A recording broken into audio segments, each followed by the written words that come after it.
Welcome to our watch party for tonight's Warriors-Knicks game. I am Alex Kennedy. This is powered by Prize Picks. Today I'm joined by Nikias Duncan, Spencer Davies, Evan Sidery, Mark Schindler, and Brian Fonseca. We have some other people that will be joining later on throughout the game. We're going to be hanging out for the entire game. Different basketball news writers are going to come here and chat. We'll be analyzing the game, covering different storylines. We appreciate everyone hanging out. Let's start with some predictions before this game starts. Nikias, want to start with you. Obviously, these teams are in a bit of a different position, in the standings. What are your thoughts on tonight's game, and what are you looking for? Well, looking at it earlier this week, I was like, well, this is going to probably be a wash for Golden State, even with them being on the second night of back-to-back. But apparently they just got in this afternoon because of some playing stuff. So this game will probably be a little bit closer than I expected. I do think the Warriors are still going to win it. Like, Steph and MSG is just not something I'm going to bet against. And he's this close to the three-point record. So I think it's going to be a Warriors win. Spencer, how about you? I also agree with the Warriors win prediction. Not easy when you're not, you don't have too much sleep coming in from the second night of back-to-back. But Steph Curry, obviously, going for that three-point record. And, Ray Allen's in the building. That just kind of sums it up for me. I think it's going to take 4 field goal attempts for him to get it. And it's going to happen in the first quarter. And in a win. Yeah, for anyone who, missed it somehow, everyone's been talking about it. But tonight, Steph can pass Ray Allen's record. 1-3 ties it, 2-3 surpasses it. So we'll keep an eye on that. Evan, how about you? What are you expecting tonight, and what are you looking out for?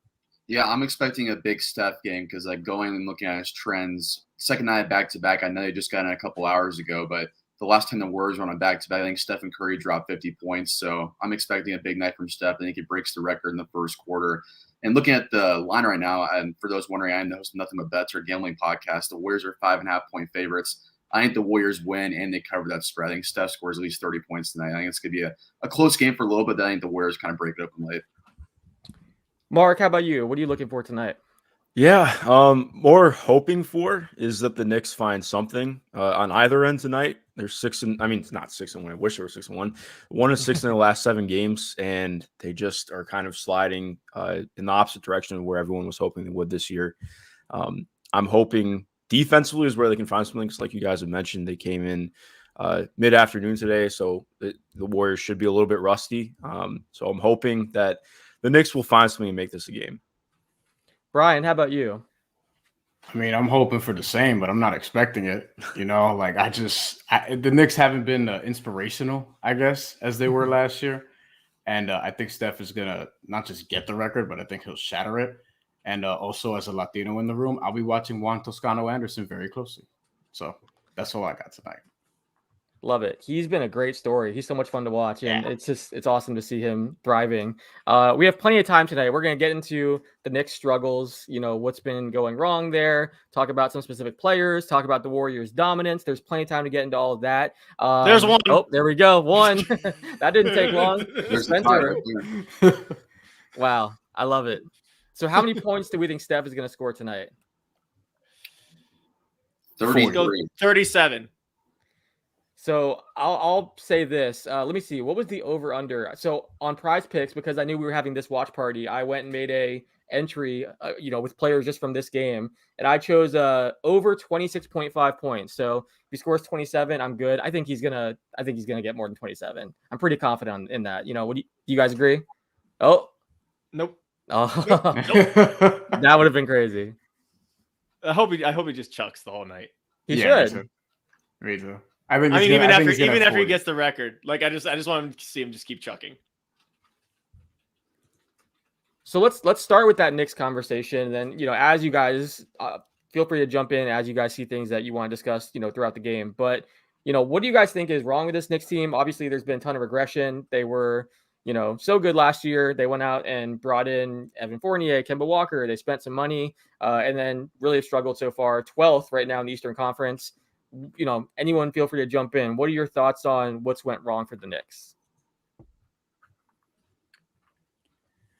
For me, it's been like RJ Barrett's been a little more of a downer than I thought it was going to be. I actually expected him to go the other way this year and actually make some progress and maybe see him get that 27-4 line or something like that, 7 being 7 rebounds. But, you know, it's regressed and gone the other way, and it looks like all of a sudden him and Julius Randle don't really have the chemistry that I thought they were establishing last year.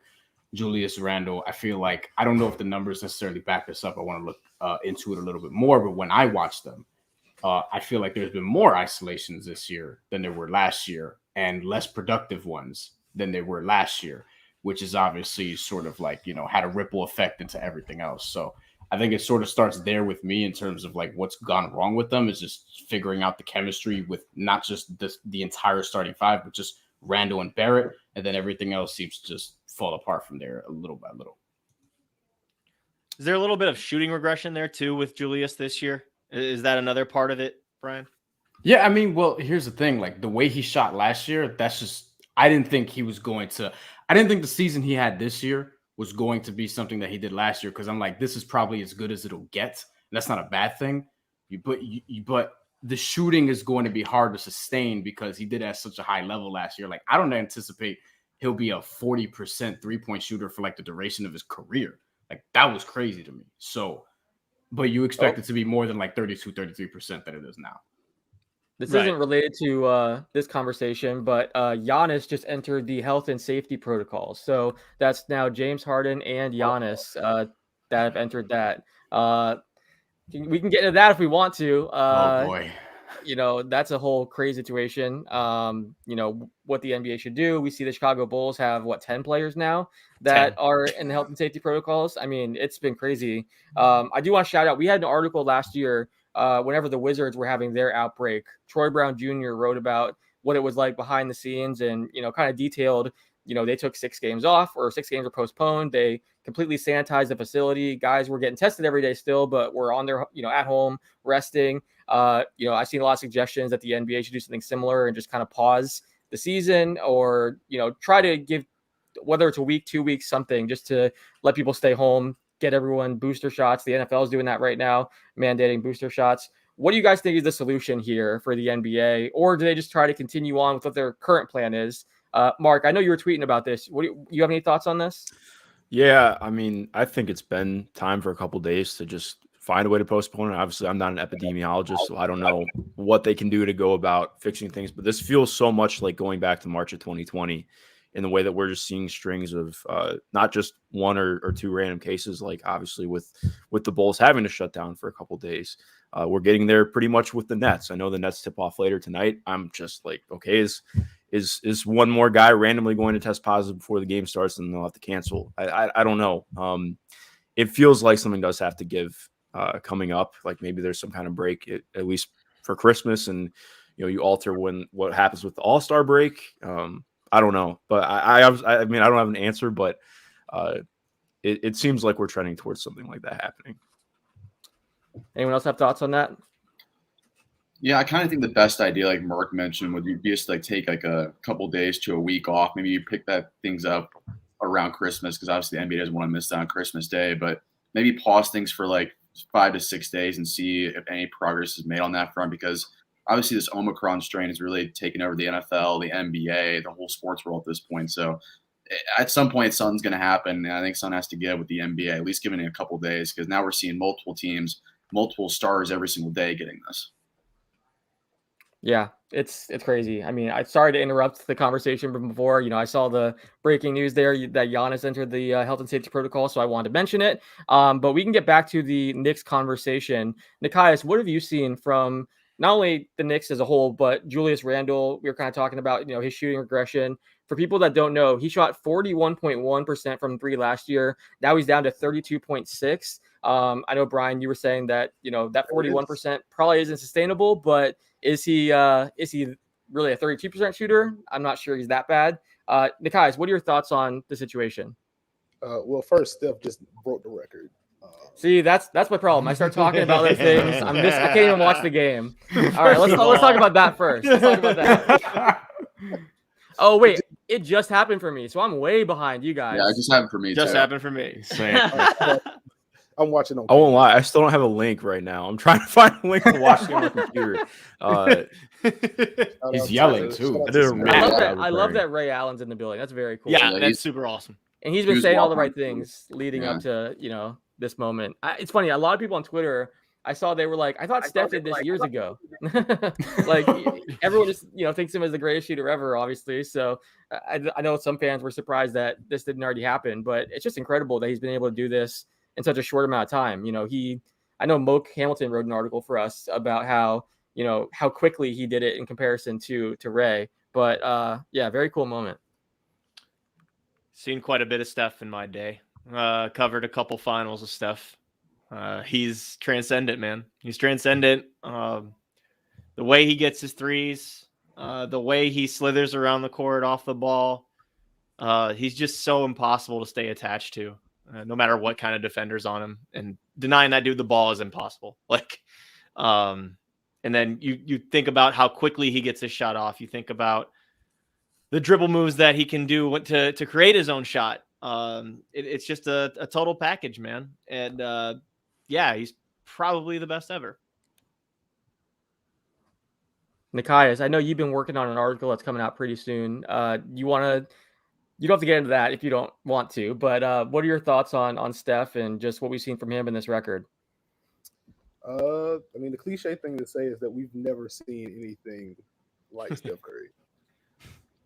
Just in terms of the shooting, the way that he warps defenses, the attention that he draws, it's insane what he's able to do just as a movement shooter, as a guy that gets it off the bounce. And the way that Steve Kerr utilizes him on and off the ball, it maximizes, at full capacity, you can maximize what he does for an offense. He's an offense onto himself just because of the way he shoots. So it's really been a pleasure to be able to watch him. I'm glad that the ankle injuries early on in his career didn't completely derail him, which honestly, that's kind of the under-discussed part of him breaking the record as quickly as he has. Early in his career, he missed so many games, and he still blew the record out of the water. What is it, 300-400 games earlier than Ray Allen did? Or something insane like that? Yeah, sounds right. I'll get the exact number. I think my favorite part about watching Steph though is how some defenses try to scheme against him. I forget what the team was, but there was a still frame of 4 or maybe even 5 people crowding Steph on one possession some point in the last couple of years. And it just encapsulates how much attention this dude draws. And that obviously opens stuff up for guys like Andrew Wiggins and Klay Thompson when he's healthy, obviously KD when they had the run. It's just like Nikias said, it's an offense unto it itself of just an individual. And it's high time we appreciate it. I mean, I would beg the people locally here in Cleveland that do not have a great taste for Steph Curry for obvious reasons, to enjoy watching the performances that he puts on, because it's greatness. I mean, it's plain and simple. It's greatness. I have this number. So whenever he broke the career 3-point record from Ray Allen for regular season and playoff, he did it in 886 games compared to 1,471 for Allen. So 66% fewer games, which is just ridiculous. I don't have the exact number for this specific record. I'm still looking for that, but I mean, that's insane. I'm glad you brought that up, Nikias.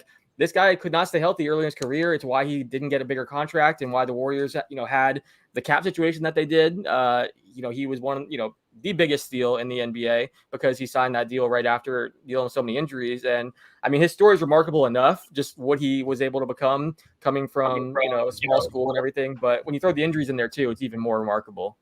And talking about Monta Ellis being next to him too. And they had to make that decision early in his career, which one to pick. It's incredible he got to shoot it all, if we're being honest. So here's the regular season record that he just broke. Ray Allen was at 1,300 and Steph just did at 789. That's just insane. Yeah. 5'11"? That's incredible. Jesus. It's amazing that it happened at Madison Square Garden too, because you had all the talk about how, the Curry family wanted to be a Knick, and that's something that I know Knick fans looking back, they're so frustrated that he didn't become a Knick, but cool to have it in that building. So much history's happened there. So just to add this to the list is pretty cool. Oh yeah, doing it in the Mecca. What other better place,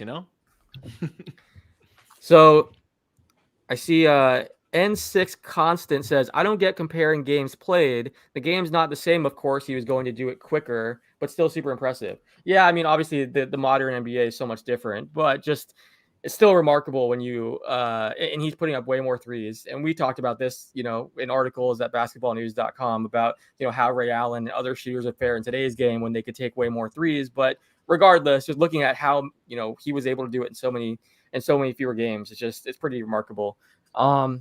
All right, so do we want to get back into this Knicks conversation? Do we want to talk about the Warriors? What do you guys think? We're going depressing already. We celebrated Steph for probably about 3 minutes, and then now we're on to talking about what the heck's wrong with the Knicks. What's this all about? You want to focus on the Warriors? We can take this wherever you guys want. I just want to add one more point on Steph, just because, I grew up in Indiana. I watched Reggie Miller growing up, but Reggie Miller wasn't at all like Stephen Curry as far as star power goes. Same for Ray Allen, of course, but the Michael Jordans, the LeBron James, the high flyers, those are the superstars back then. And now Stephen Curry and his peak, and he's still doing it obviously nowadays, but kind of changing the way we view superstars, so to say, and just having guys chucking threes. See it high school basketball all the time now. I went and watched a couple games. It's just guys chucking threes now. It's not about focusing on around the basket. I mean, Steph and the peak Steph Curry years in the Warriors a couple years ago, I mean, it changed the NBA, but it's changed how kids grow up and play basketball nowadays, which is pretty cool. Really good point. 100%. Yeah, I mean, and I think everyone, when you watch LeBron James or someone like that play, a kid can't really see themselves in LeBron, but I think that's why people love Curry so much, because you can imagine yourself becoming a great three-point shooter if you work hard enough. And, you have kids now pulling up for these super deep threes and stuff like that. But yeah, there's no question that, he influenced the next generation. And I think, he changed the NBA for sure. And like Nikai said, we haven't seen anything like this. So yeah, I mean, definitely. I think I feel like it's hard to talk about Steph Curry because I think everything's already been said. We all know his story, and it's remarkable what he's been able to do. But yeah, it's incredible to see, and he absolutely influenced the next generation. Okay, where do we want to go next? Anyone have any observations on the game so far before we jump around different storylines? I wonder how long that the Warriors stars are actually going to play in this game. Now that this record's broken, they had a early flight to get in. I wonder if they're just going to rest most of the guys now. That's just my thought on that. That's a good point. Good point. Spencer, I know. So tomorrow, 85% of the NBA will be eligible to be traded. We've heard Woj and others talk about how they're expecting, trade talks to heat up once that happens. So walk us through some of the players that could be available, and let's talk about that a bit, because I think, I think a lot of teams have been waiting for December 15th before they can really make some big moves. So don't be surprised if we see some fireworks in the next few days. Want to walk us through that, Spencer? Sure. Yeah, no, I mean, I have the list here, courtesy of Hoops Rumors. They do a really good job of, putting together these lists. And I think that, looking at some of these names, you're kind of looking more towards the non-stars, those role players that can push guys over the top, push teams over the top, I should say. I'm looking at, Dennis Schroeder's been a name that's been out there. He'd be on that list. Not that they would trade him, but Kelly Oubre is a possibility. I'd say, let's go through this list. There's quite a few names. Will Barton. Part of it too, even if they're not notable guys, it helps from a salary matching standpoint too. Yeah. Because if a team does want, one of the guys that aren't on this list, it helps because you have more options all of a sudden to, throw in from either side to make salaries match. So I think that's a big part of it too. Most definitely. And that's why they have this rule that you have to wait it out until this time to move these guys. Yeah, we probably should explain that. It's based on when these guys sign their contracts. I didn't do a good job of detailing that. If you want to trade guys that signed over the offseason. Knicks like Alec Burks, Evan Fournier, Taj Gibson, Nerlens Noel, Kemba Walker, though I don't know what that value of that is. Andre Drummond, Danny Green, George Niang. Don't think anyone's touching anything on the Suns unless they go for something bigger, but Elfrid Payton's on that list. Let's see here. Bear with me. Sorry. Bryn Forbes, teams that always can look for shooting. I think that's always a big part of what helps push teams over the top. Some of these like don't make sense as far as like moves go, but like there's some big names on here like Spencer Dinwiddie, Mike Conley, some guys that signed in that time period that we were talking about. The Heat have a ton. Holy crap. Dwayne Dedman, Nikias' favorite, Udonis Haslem. Let's see, Victor Oladipo, Markieff Morris, Max Strus, PJ Tucker, Omer Yurtseven, Gabe Vincent. They're obviously playing big minutes for them right now because of their whole situation that they got going on. Kawhi Leonard's on the list. Nemanja Bjelica. So there's quite a few names, like without giving the whole NBA away. So are we there's a certain expecting percentage to be, even if it's not next few days, do you guys think trade talks are going to heat up? What are you guys expecting to happen over the next few weeks here? Do we think it's going to be a really busy trade season? Let's talk about that. As far as busy trades, I mean, just coming from covering the Pacers, it seems like that is going to be very busy. But based on all reporting, it seems like it's going to be closer to the deadline than anything happening right now. Of course, that could change up. Last year, all indications were that they were going to hold out as long as possible with Victor until the trade deadline, and they got 11 games into the season and traded him kind of out of nowhere, hopping into the Harden deal. I think just looking around, like outside the Pacers, and I'm trying to think if there were any other teams that have been mentioned about being ready to move on from pieces that are not like currently a rebuilding team. But like just given the way that the play-in has kind of shifted things, there really aren't any teams that are just saying, okay, we're going to hit the reset button. It feels like every team is kind of in a either buying or holding stage. So it definitely changes how things are going to go out over the next couple months. I think the talks are going to heat up. I think that those conversations are going to be more active. I don't know necessarily that the moves are going to come in like in droves. I think the first like big trade we saw last year was obviously the Harden one, and that happened early January, like right after the New Year. So I'd say, it's going to advance those conversations, but I don't necessarily know that, someone's available to be traded at, this time tomorrow. So boom, the framework's done. We've got a deal. But I know we do have a ton of great trade destination articles on basketballnews.com right now that Evan put together, Nikias put together, Brian put together. We hit on all three of those Pacers you just mentioned: Domas Sabonis, Karis Levert, and Miles Turner. Hit Terrence Ross yesterday. Brian did that one, and then there's multiple other ones that we've done and are still gonna do here coming up. So make sure to check those out because you get to play a little bit of fantasy general manager in those cases. Yeah, and I'm gonna echo that also. Like, I don't think that we're gonna see a whole lot right away regarding trades. I think more of that is probably gonna come as we get closer to the deadline, as Mark said. You mentioned Spencer, you mentioned Will Barton earlier, and it got me to thinking about Denver because I'm wondering, like, which way do you guys think that they should lean, right? Because they're not gonna win now this season. If they were healthy, we'd be having a different discussion. But like, and I don't think that they should sell off Will Barton and try to get, whatever the case, because you still have Nikola Jokic, right? But I'm wondering, should they, because there's a case to be made for whether or not they should buy or sell. I feel like if I were them, I would look at the Western Conference and be like, why not? It's wide open. I still have Jokic. Maybe Jamal Murray comes back. But I don't know, because you mentioned Will Barton, and I feel like he's somebody they're going to have, offers on. And I've been screaming for them to freaking play Bol for, 2-3 years at this point. And even now, he's not really seeing a lot of minutes. And I feel like somebody else, maybe in Orlando, would take a chance on him, which is why I mentioned him in that Terrence Ross piece. So I don't know. Like, Denver's a team that I'm probably going to be watching very closely leading up to the trade deadline. Because of the injuries, I feel like they're almost in like a Clippers position where they have like that one guy and, you're winning. You're still, like the Clippers just beat the Suns last night. That's, a big win for them. And they've kind of had this ebbing, flowing thing going on. But, Marcus Morris is back. They've still got a good thing going. Is it championship quality? Probably not, but they're still in the thick of things in the West. Just like you're saying, Nikola Jokic is having just an unreal season that we're not talking about. Nikias is going to talk about that over and over again because he's a big fan of the big Serbian. But it's a tough position to be in because it's not like if you do go the other way, you can go for like a draft pick or something like that. You want to maintain a winning culture. You want to show that your organization's about winning because you are a championship caliber organization when you are healthy. And that's the case of the both teams I mentioned. Like that's a difficult fork in the road to approach, I think.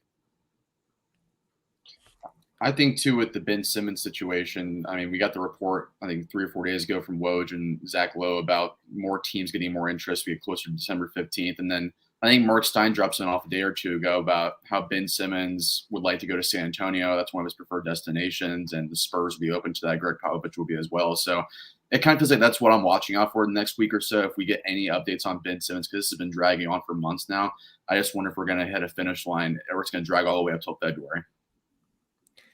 I'm curious because I feel like the way that report was framed was that, teams are, I think the talks were getting more serious, but the question is either are the Sixers willing to lower their asking price or will one of these teams give up, ridiculous, amount of draft picks and young assets? Because I think we've all looked at some of at least the offers that have been reported or leaked out there or the conversations that have happened. And it seems like the Sixers are saying, hey, we're willing to wait 3-4 years if it means, we're not getting back a top 20 player, multiple draft picks. Like they're saying we want, what we should get back for a guy that's a defensive player of the year runner up, an all NBA player. They're basically demanding that despite him being disgruntled, everything going on. So the question is like, what's going to happen with the asking price? I'm curious to see if they do trade him, what they would get back in return, because I feel like they're saying all those things so that it helps them in negotiations and they have leverage, but who knows what they actually get at this point. And I'm sure they don't want this thing to drag out for 2-3 years. Like you say that so that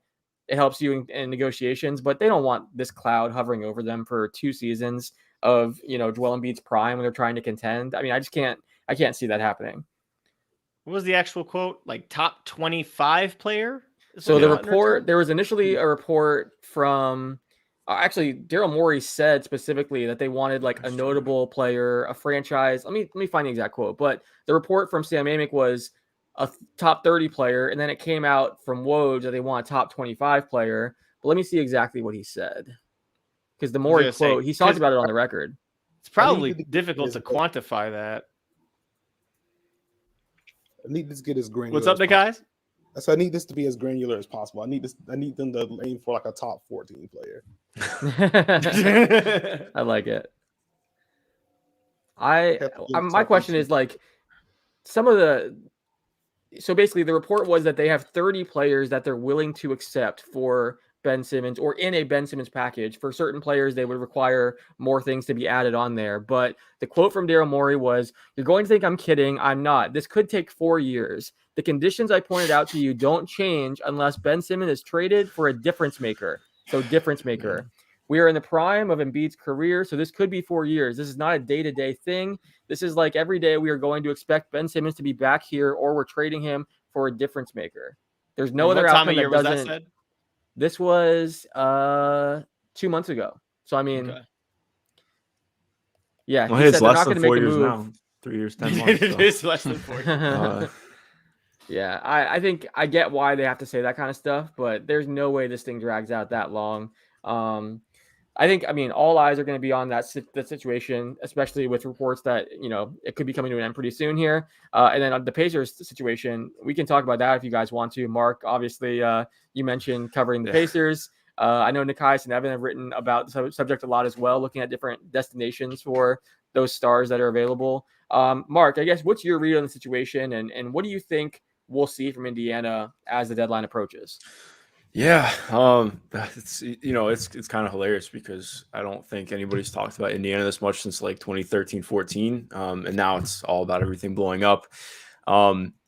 It's tough because trying to kind of pull back the layers of everything going on, it doesn't really seem like anybody quote unquote wants to leave. Like Miles came out very clearly, and I wouldn't say it was as far as going as a trade demand, but it was very clearly like I need a new role or I want to be somewhere else. And I kind of sympathize with that a little bit. He's been in the same role for most of his career. He's been in trade talks almost his entire career in Indiana. And it just seems like if somebody's going to be moved, he feels most likely, like based on reporting, I think it was Bob Kravitz and Shams Charania, everything that came out from them. They want to move on from one of Domas or Miles. There was some confusion with the wording initially when it came out. But also based on things that I've heard and everything else that has come out, it also seems like Karras is just out of the three guys, probably the most likely to be moved based on how his fit has looked with the team. And his not view with Rick Carlisle, how Rick Carlisle is just viewing things in general, because Rick has played a very big part in the front office in a way that Nate McMillan never did when he was there. There's a lot going on. It is I don't know if that fully answered your question, but long story short, there's a lot there. It's not the most fun basketball to watch right now. Do you think if they do blow it up and trade one of the big men, trade Levert, weigh other options as well, do you think they're going to, I know there's been I think there was one phrase that was like a slight rebuild, retool. Like, what do you think they would be looking for? Would they go young players, draft picks, or would they be trying to tinker? I mean, with someone like Rick Carlisle and some veterans still there, what do you think they would be looking for? Well, that's what makes it most frustrating, I think. Not even as a fan, just in trying to analyze the team. They felt very directionless this year, to a degree that, even the last couple of years, obviously, I think it was clear that they weren't a championship contender, but you knew this team was going to fight and hopefully win 46 to 48 games and see what happens in the playoffs. And now that's just not the trajectory that they're on. I think when initial reports came out, like you mentioned, it seemed like rebuild was in the headlines. And then in going through and reading, it's like, okay, this is more about, they want to be Rick has openly stated in press conferences, they want to be competitive still this year. I wonder how much that's actually realistic.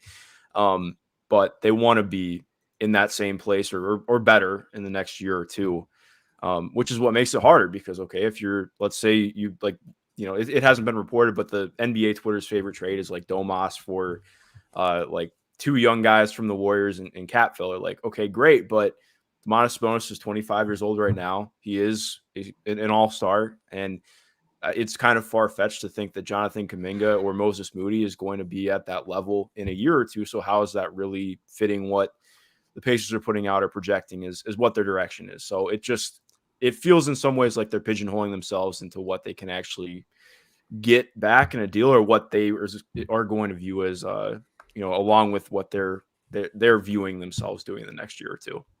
And that goes without mentioning, too, the Malcolm Brogdon extension that was signed in the fall. Yep. I mean, because how can you rebuild when you just signed that guy to basically be your franchise point guard? Exactly. Like, they're too good to actually bottom out. And they have no intentions of bottoming out either, which, and I mean, you don't have to do everything through totally gutting your roster, but like Malcolm Brogdon is a good enough player to drag you to being at least like a 30-ish win team, which is going to be, too much to end up getting a top 10 pick. I mean, you'll get a top 10 pick, but just, based on, I think the last time the Pacers picked in the top 10, I wasn't even born yet. It was like 1989. I think they picked George McLeod. So, I mean, exactly. Like, just in terms of getting, like, the biggest thing that's come out around Indiana has been the way that Kevin Pritchard talked about the roster in that article with Jared Weiss from The Athletic. And he mentioned, that they are, whether it's through a homegrown guy or via free agency or the draft, they need a star on the roster. And that's obviously, he came out yesterday on Twitter and rebuffed that, which was that was something to see. But I mean, he's not wrong. Like, they don't quote unquote have like a star closer, but again, like, how are you getting that if you're going to do it in this way again? So I really don't know what to make of it. It seems like they're kind of setting themselves up to maybe be a little bit better, but I question how much. Real quick, we can continue this conversation, but I do want to add in Iman of Dishes and Dimes. Iman, how you doing? Oh, you're on mute. Never fails. There we go. How you doing? I'm like this close to my camera because I don't have my glasses on and I can't see my screen. How's everybody? Good. How you doing? Good. I've just been sitting back listening to the convo. It was fun. Well, appreciate you joining. Anyone else have thoughts on this Pacers situation? I know, Nikias, you wrote about possible destinations for Sabonis and how he should be used. Evan wrote about Karis LeVert, Miles Turner. Anyone else want to jump in on what they should do, places that make sense? Anyone have thoughts? What kind of team does Karis LeVert wind up on? Is what I'm trying to figure out. Like, what is his value too? Because this year he's really, really struggled, but we've seen him play well at times in the past. So it's interesting. Like on Twitter, I saw people being like, they need to get way more than this. And people are like, I would give up nothing for this dude. Like it's all over the place in terms of each end of the spectrum, just because, he does still have, we've seen it in the past and there's that potential still, but I've also seen people saying like, yeah, this dude sucks. So it's all over the place. I don't know what. He's an interesting one because I remember the last year that I was like regularly covering the Nets, he was the all-star 12 games in who then broke his leg, and then D'Angelo Russell ended up taking over, and then it became a Dinwiddie D'Angelo Russell thing and all that stuff. But Karis was that guy early on, and then obviously they ended up going the superstar route, and he sort of fizzled out there. But he has $17.5 million this year, $17.5 million next year, and I'm wondering, like, I could sort of see him fitting in on a good team, but I just don't know doing what and where. And at that number, it's obviously harder to match because the NBA, there's not a lot of, sort of middle ground with salaries. There's a lot of guys making 30-ish and there's a lot of guys making 5-ish. So you have to try to get creative with the numbers. And then it's like, what team feels like they're a Karis LeVert away? Like there are teams that feel like they're a piece away, but which team feels like they plug in Karis LeVert and then it's like, all right, we got something. I don't know if I quite see that yet. Maybe if after some more injuries, unfortunately, knock on wood that too many of them don't happen. But a month from now, it might be a different discussion. But right now, I'm struggling to see like sort of who that team is. I gotta look up to see who got the trade exceptions. Yeah, I mentioned in my story about Karis LeVert, Spencer. I mean, your Cavaliers, I think, make a lot of sense for LeVert. But what's your thoughts on that? I think he would work really well. Just kind of being a secondary creator. He's obviously more of a guy that puts the ball on the floor. He's had struggles shooting the three this year. But I mean, the front office likes, Karis LeVert because, obviously he's an Ohio guy. He's somebody who can blow up at any time. I mean, as we saw in the bubble and pre-injury, he's just he's a scorer at will. He's a taller guard, somebody who can put it on the floor and attack. I mean, I think that he would fit okay. I'm just in the mindset of Cavs shouldn't touch what they don't need to fix. But I could absolutely see them, being interested in Karis for sure. I think what's interesting too is, you look at people are talking about his struggles shooting the ball this year, but if you look through his career, he's never been a great shooter. Like, 30.2% from three this year, 42.6% from the field, but he's a 43.4% shooter from the field for his career and 33.3 for his career. And there have been certain seasons, like in 2019, he did shoot 36%, but every other year he's at 31, 32% from three. And from the field, he's struggled too. So it's kind of just like who he is at this point. I know, like last year too, he came back and had the crazy situation, where they found the cancerous tumor growth and got rid of it. But his percentages last year were kind of the same way. He didn't shoot the ball well from the field either. So I don't know. What do you guys think? Is this something that is just a this year issue or something that we've seen larger from him throughout his career? I mean, that's kind of who he's been. Like even from, unfortunately, like he's had bad luck with injuries too. He had 3-foot surgeries in college, which is why people were shocked that the Nets took him in the first round with the pick that they got from Thaddeus Young trade from Indiana at that point. Like he's somebody who's had all these different foot surgeries, didn't even make his NBA debut for like the first 6 weeks or whatever it was for that season. And then he was pretty durable those first 2 years. And in the third year, he broke his leg. Then, you mentioned the thing last year, and then this year he's even missed some games. So like he's always had this sort of injury problem. Like at Michigan, back when he was in college, he was somebody who like missed a big portion of his senior season. And that's sort of the other element of this too. It's like you have to rely on health.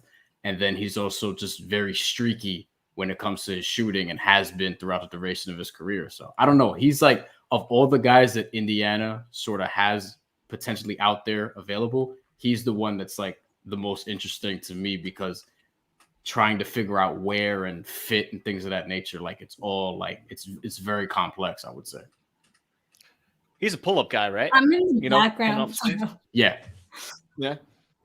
What's up? I was just Anon? saying I'm watching this Raptors game right now and their bench just struggle to score, and I just keep thinking about what Karis LeVert can just like do here. Like what that can do to just give this team a facelift against a Nets team that has like 5 guys playing. But no, I think it's an interesting conversation. Everyone keeps mentioning or wanting like a Miles Turner or even a Sabonis for the Raptors, but I would love to see a guy like LeVert come through. That would be kind of fun. Evan, as you were writing different destinations, what were your favorite landing spots for Levert that kind of stood out to you? Yeah, it's kind of hard to find a fit for a guy like Levert because I feel like, honestly, his best role would be as a sixth man, more so than a starter, just as a really good scorer who can help boost you off the bench. I think one I liked in my piece was Dallas, just to have someone help out Luka Doncic a little bit as far as creation ability and playmaking, and also maybe Utah. Maybe that could make some sense for them off the bench, but they already have Jordan Clarkson there, so I don't know if that's the best fit there. But, I mean, going around looking at them, I mean, there's really maybe like 2 or 3 teams that make a lot of sense for him, which really makes me wonder what exactly his value would be. I mean, I was thinking in my story maybe like some salary filler and maybe a protected first-round pick because Chris Duarte has actually made Levert expendable in Indiana. I mean, he's become like the second or third best player already there for the Pacers of the season. So I honestly think that maybe the Duarte situation is kind of expediting the process for the Pacers a little bit there. Yeah, fair point. And Nikias, I know you wrote the Sabonis article kind of breaking down his game and where he could land. Is there a certain destination for him that stands out to you as your favorite? For Sabonis, like I would like to see him in. I think I had Golden State and Boston as the 2 teams that made the most sense, just because they, as good as Golden State is and as good as Boston can be, it's been an interesting year in Boston to say the least. But I think both of those teams need like a pressure point in terms of rim creation. I think Sabonis could fill the gap for either of those squads.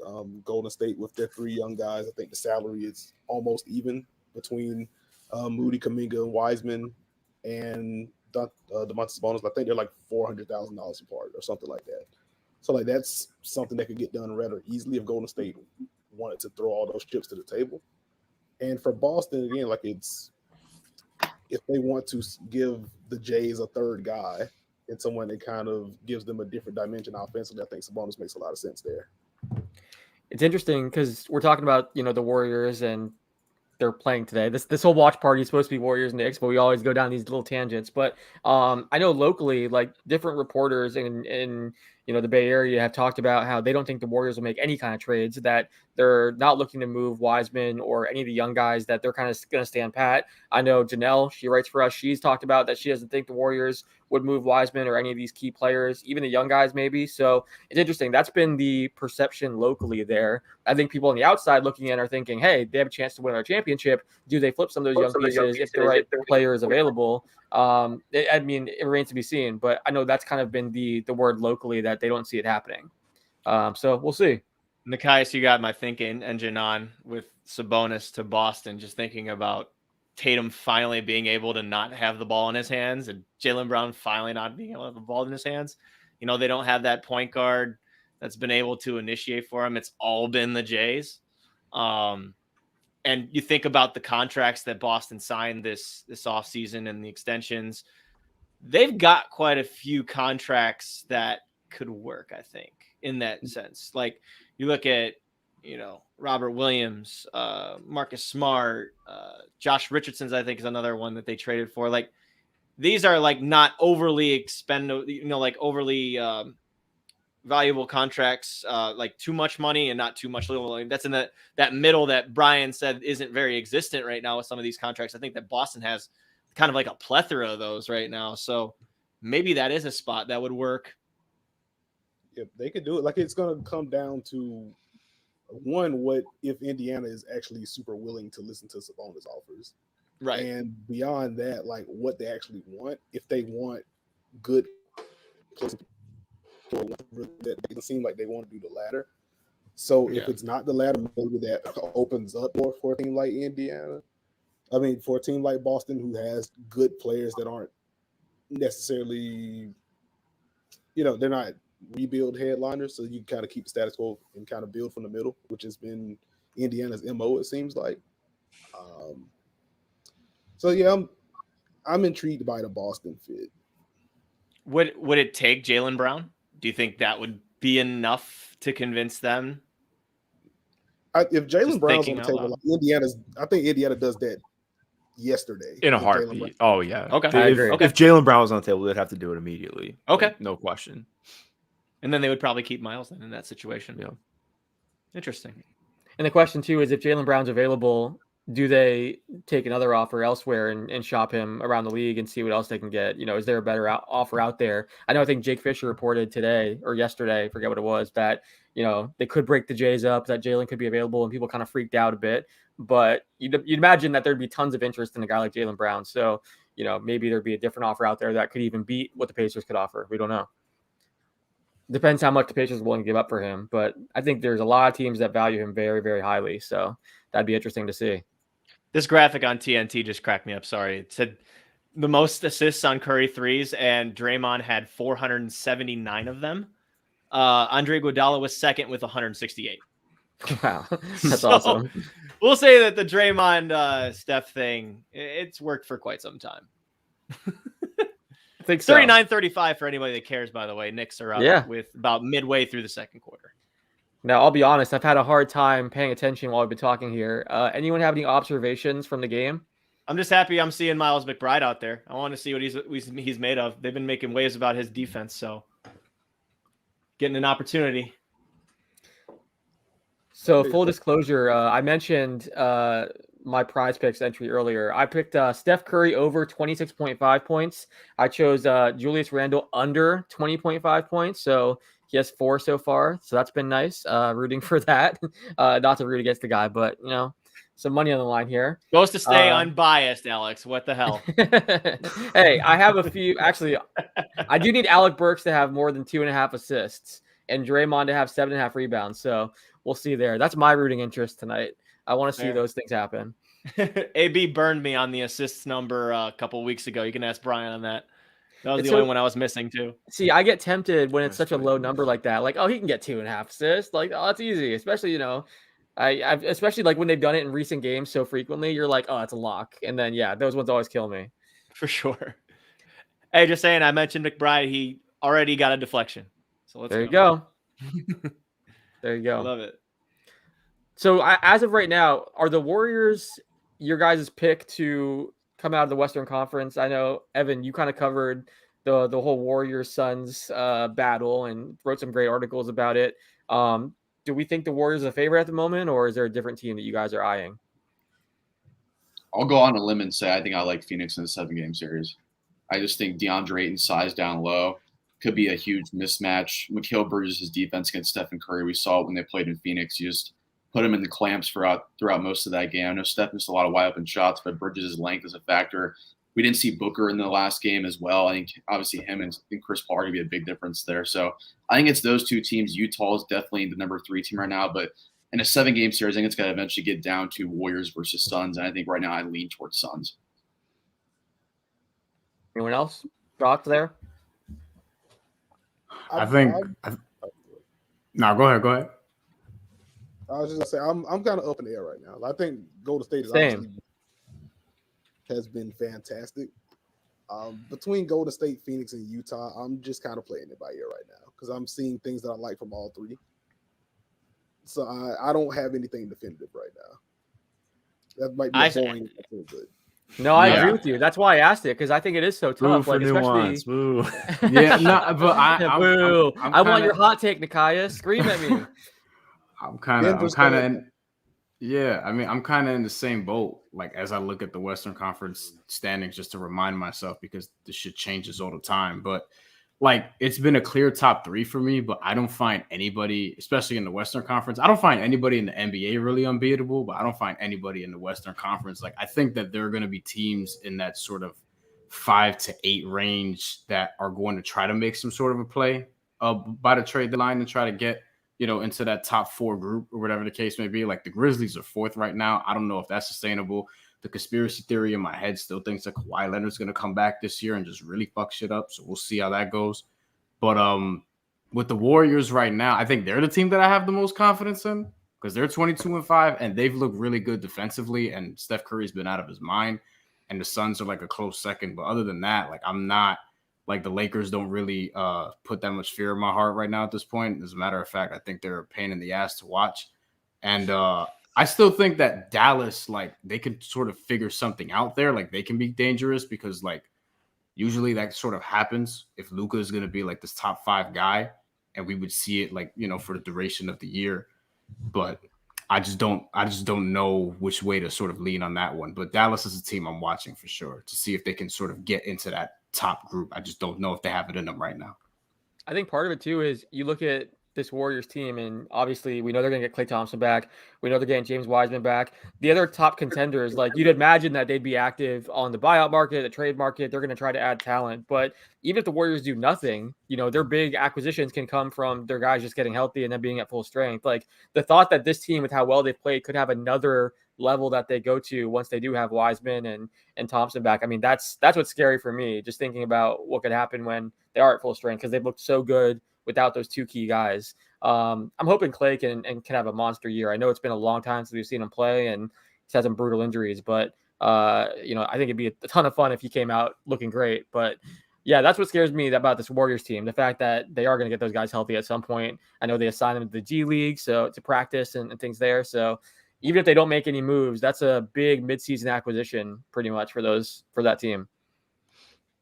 Amon, you cool down there? She looks like she's stressing. How are your Raptors doing? The Raptors are pissing me off. I'm so I sorry. knew it. Everything that you guys said, agree. Definite. I'm sorry, you guys. I'm watching Vent a different away. game. Vent away. Yeah, Vent please. away. This is a safe space. We're here What's to going on vent. in Like, Raptor land? yeah. What should they do? You know, give us your Raptors thoughts, please. On what the Raptors should do? Blow it up. Thoughts on the game, what they should do, anything. Give me some Raptors talk. Thoughts on the game. I mean, this bench is stressing me out. That's why you guys talking about Karis LeVert. I'm just like, can you imagine if the Raptors just had someone who could score? Like, it is just watching Chris Boucher is not the most enjoyable basketball. No, I just watched Scotty like spin away from his defender and transition, bringing the ball up, and it was a turnover. And I was just like, why? Why was that a thing that just happened? And then it followed up with Fred VanVleet airballing the ball, also in transition, just like pulling up from deep. So it's just been fun. Last 30 seconds, but I heard everything everybody said about those other teams. Completely agree. Warriors, Jazz, and Suns. I think that's what we were talking about. And we're all so smart, right? We all got it right. I mean, you guys are like geniuses. You're Everybody said was correct. I'm a little mad at Fred VanVleet. I like the Jazz. I just saw them a couple Sundays ago. I think that they're playing really well. Well-oiled machine. You look at Mike Conley just killing it from deep right now. Looking really comfortable out there.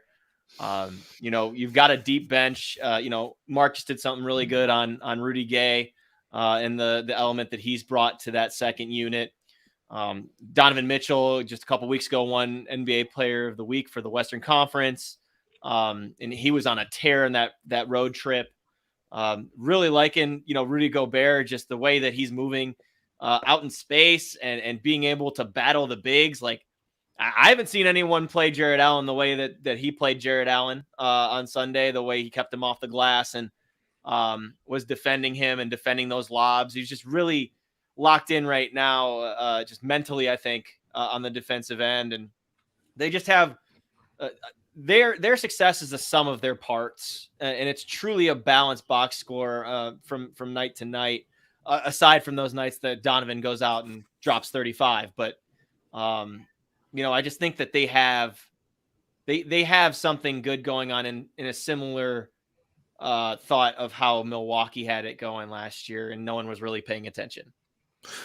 So what I'm really interested with Utah, like I would probably have Phoenix right now, just full transparency. But with Utah, like they're the one team out of the top that I think really has that feels most likely to make a move. There were rumblings in the offseason about them potentially moving Joe Ingles. I think it was Golden State was interested in him, and there were a couple other teams as well.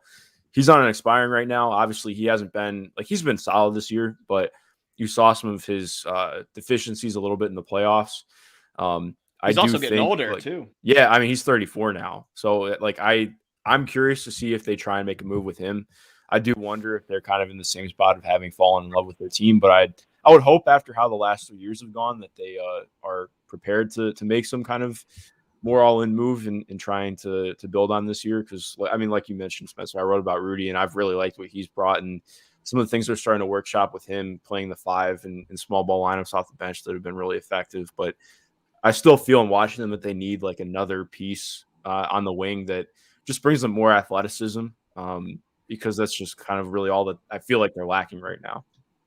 I mentioned in my Jeremy Grant piece, but that'd be a perfect fit for him. I mean, could you imagine if you put Jeremy Grant next to Gobert? I mean, that would be awesome. I would be very in on that. I would even say like Terrence Ross would fit that team too, just from the shooting aspect and buying into the team concept as we've seen him do in the past. He's just kind of wallowing away over there in Orlando, so I feel like a change of scenery will really do him good because he's obviously not having a great shooting year and a great production year, but I think playing for a contender like that could invigorate him a little. Question. Oh, go ahead. Say it again. I was gonna say, like, where would you like? What are some good Terrence Ross spots? Like, who needs a Terrence Ross? I guess is my question. The Lakers. Cleveland's Brian not bad. my first thought. Brian, I know you wrote an article yesterday for basketballnews.com. Plug. Yeah. Which teams did you mention So formal. there? I mentioned Denver, Boston, and I'm blanking on the third team right now. But it was Denver, Boston, and it was another one of those sort of maybe they want to be contenderish teams. I can't believe I'm. Was it Philly right now? I think it was Philly. No, it was Phoenix actually. Oh, Phoenix was the other It one. was one of the PH teams. Yeah. Yeah, And you mentioned like a 3-team type deal, right? Because like we mentioned, the middle class of the NBA, it's tough to find. It's kind of like this country. But like when you talk about just sort of where you can find those salaries, and there are so many guys on like the far end of the spectrum for either. Terrence Ross is in that bubble where he's at like 11 million. And then you find a lot of other guys like that have that salary. Their teams don't necessarily want to move them right now, or the sense of urgency. We don't know if it's there or not. So there are some other teams like a 3-team deal. The Lakers could do it. They would just have to figure out like who's the third team, what's going to go back which way. And then Philly will be the other one. But yeah, I mean, those kind of teams. I'd imagine too, like, I feel like this is the same thing Orlando did last year where they're telling everyone they want a first-round pick for Evan Fournier, and then they'll settle on, a second rounder and a role player, 2 second rounders and a role player. Like, I feel like at some point as the deadline gets closer, that asking price will dip down a bit and they'll move him for whatever they can get. So, I mean, I know they're saying they want a first rounder. That was what was reported, but I wouldn't be surprised if he got moved for a bit less than that, which could make more teams interested. They can't get a first rounder. That's what I'm saying. They'll have to lower that asking price. As I was doing the thought exercise yesterday, and then I also looked at he's not having a great season, but I also think this is kind of like PJ Tucker from last year. Not that he's that kind of player or that impactful or anything like that. I'm not saying that, but PJ Tucker's numbers last year at Houston were in a referendum on who he is, evidently, because we saw what he did later on. I think Terrence Ross is just probably pissed about being on a 5-23 team. And it's not really inspired to play very well right now and just wants to get out of there. And I don't blame him if that's the case. Yeah, absolutely. Let's go back to the Knicks for a second, because, again, I do want to keep this somewhat focused on the teams that are playing here. We just talked about the Warriors a bit. Do we think this Knicks team makes the playoffs and turn things around enough to get into the top 8, or do you guys have them missing the playoffs? They're probably top 8. I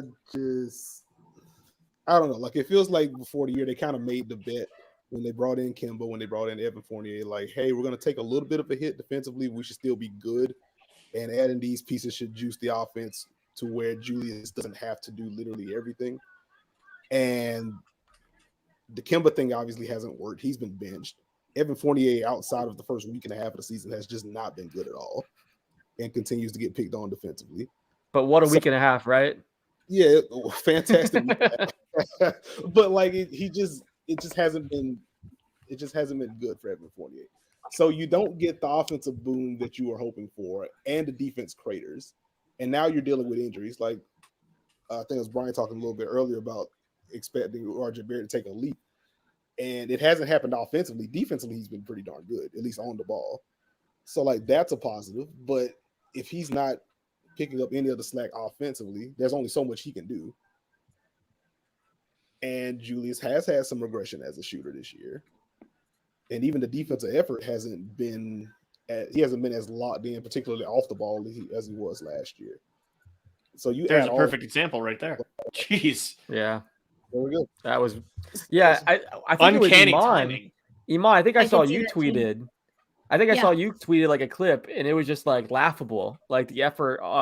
There was like several plays in a row where he just was walking out there, and I mean, I think it looked like he was exhausted, but he just wasn't even trying. I think was that you that Julius tweeted Randle? that? Yeah. I think It was I a retweeted. while I ago. remember that. Yeah. Yeah. Nikais, you said you think they're going to finish top 8? I think they'll be in the top 8. They're going to have to jump 4 teams. Like, which teams do you think they're jumping? I feel like this is a trap. I mean, This is 100% a trap. I mean, you could definitely say the Raptors. I'm going to disagree with you, but you could say it. Might revoke your invite to dishes. I'm kidding. Like all year, like I've just felt fuzzy about Charlotte. Okay. And also Washington is starting to slide. So I think New York and Atlanta. That's 2 teams. I guess that makes them top 10. That's all you really need to be. Because they're the 12th seed right now, no? I mean, they are. it's all jumbled, so that's like I was going to say 3 to 12 is like separated by half like a a game. game and a half. Yeah, like. Yeah, it doesn't. So Wizards and Hornets. Okay, those would be the first 2 that I would have named, and then the other 2, if you think that they're going to finish top 8, what is that? Raptors and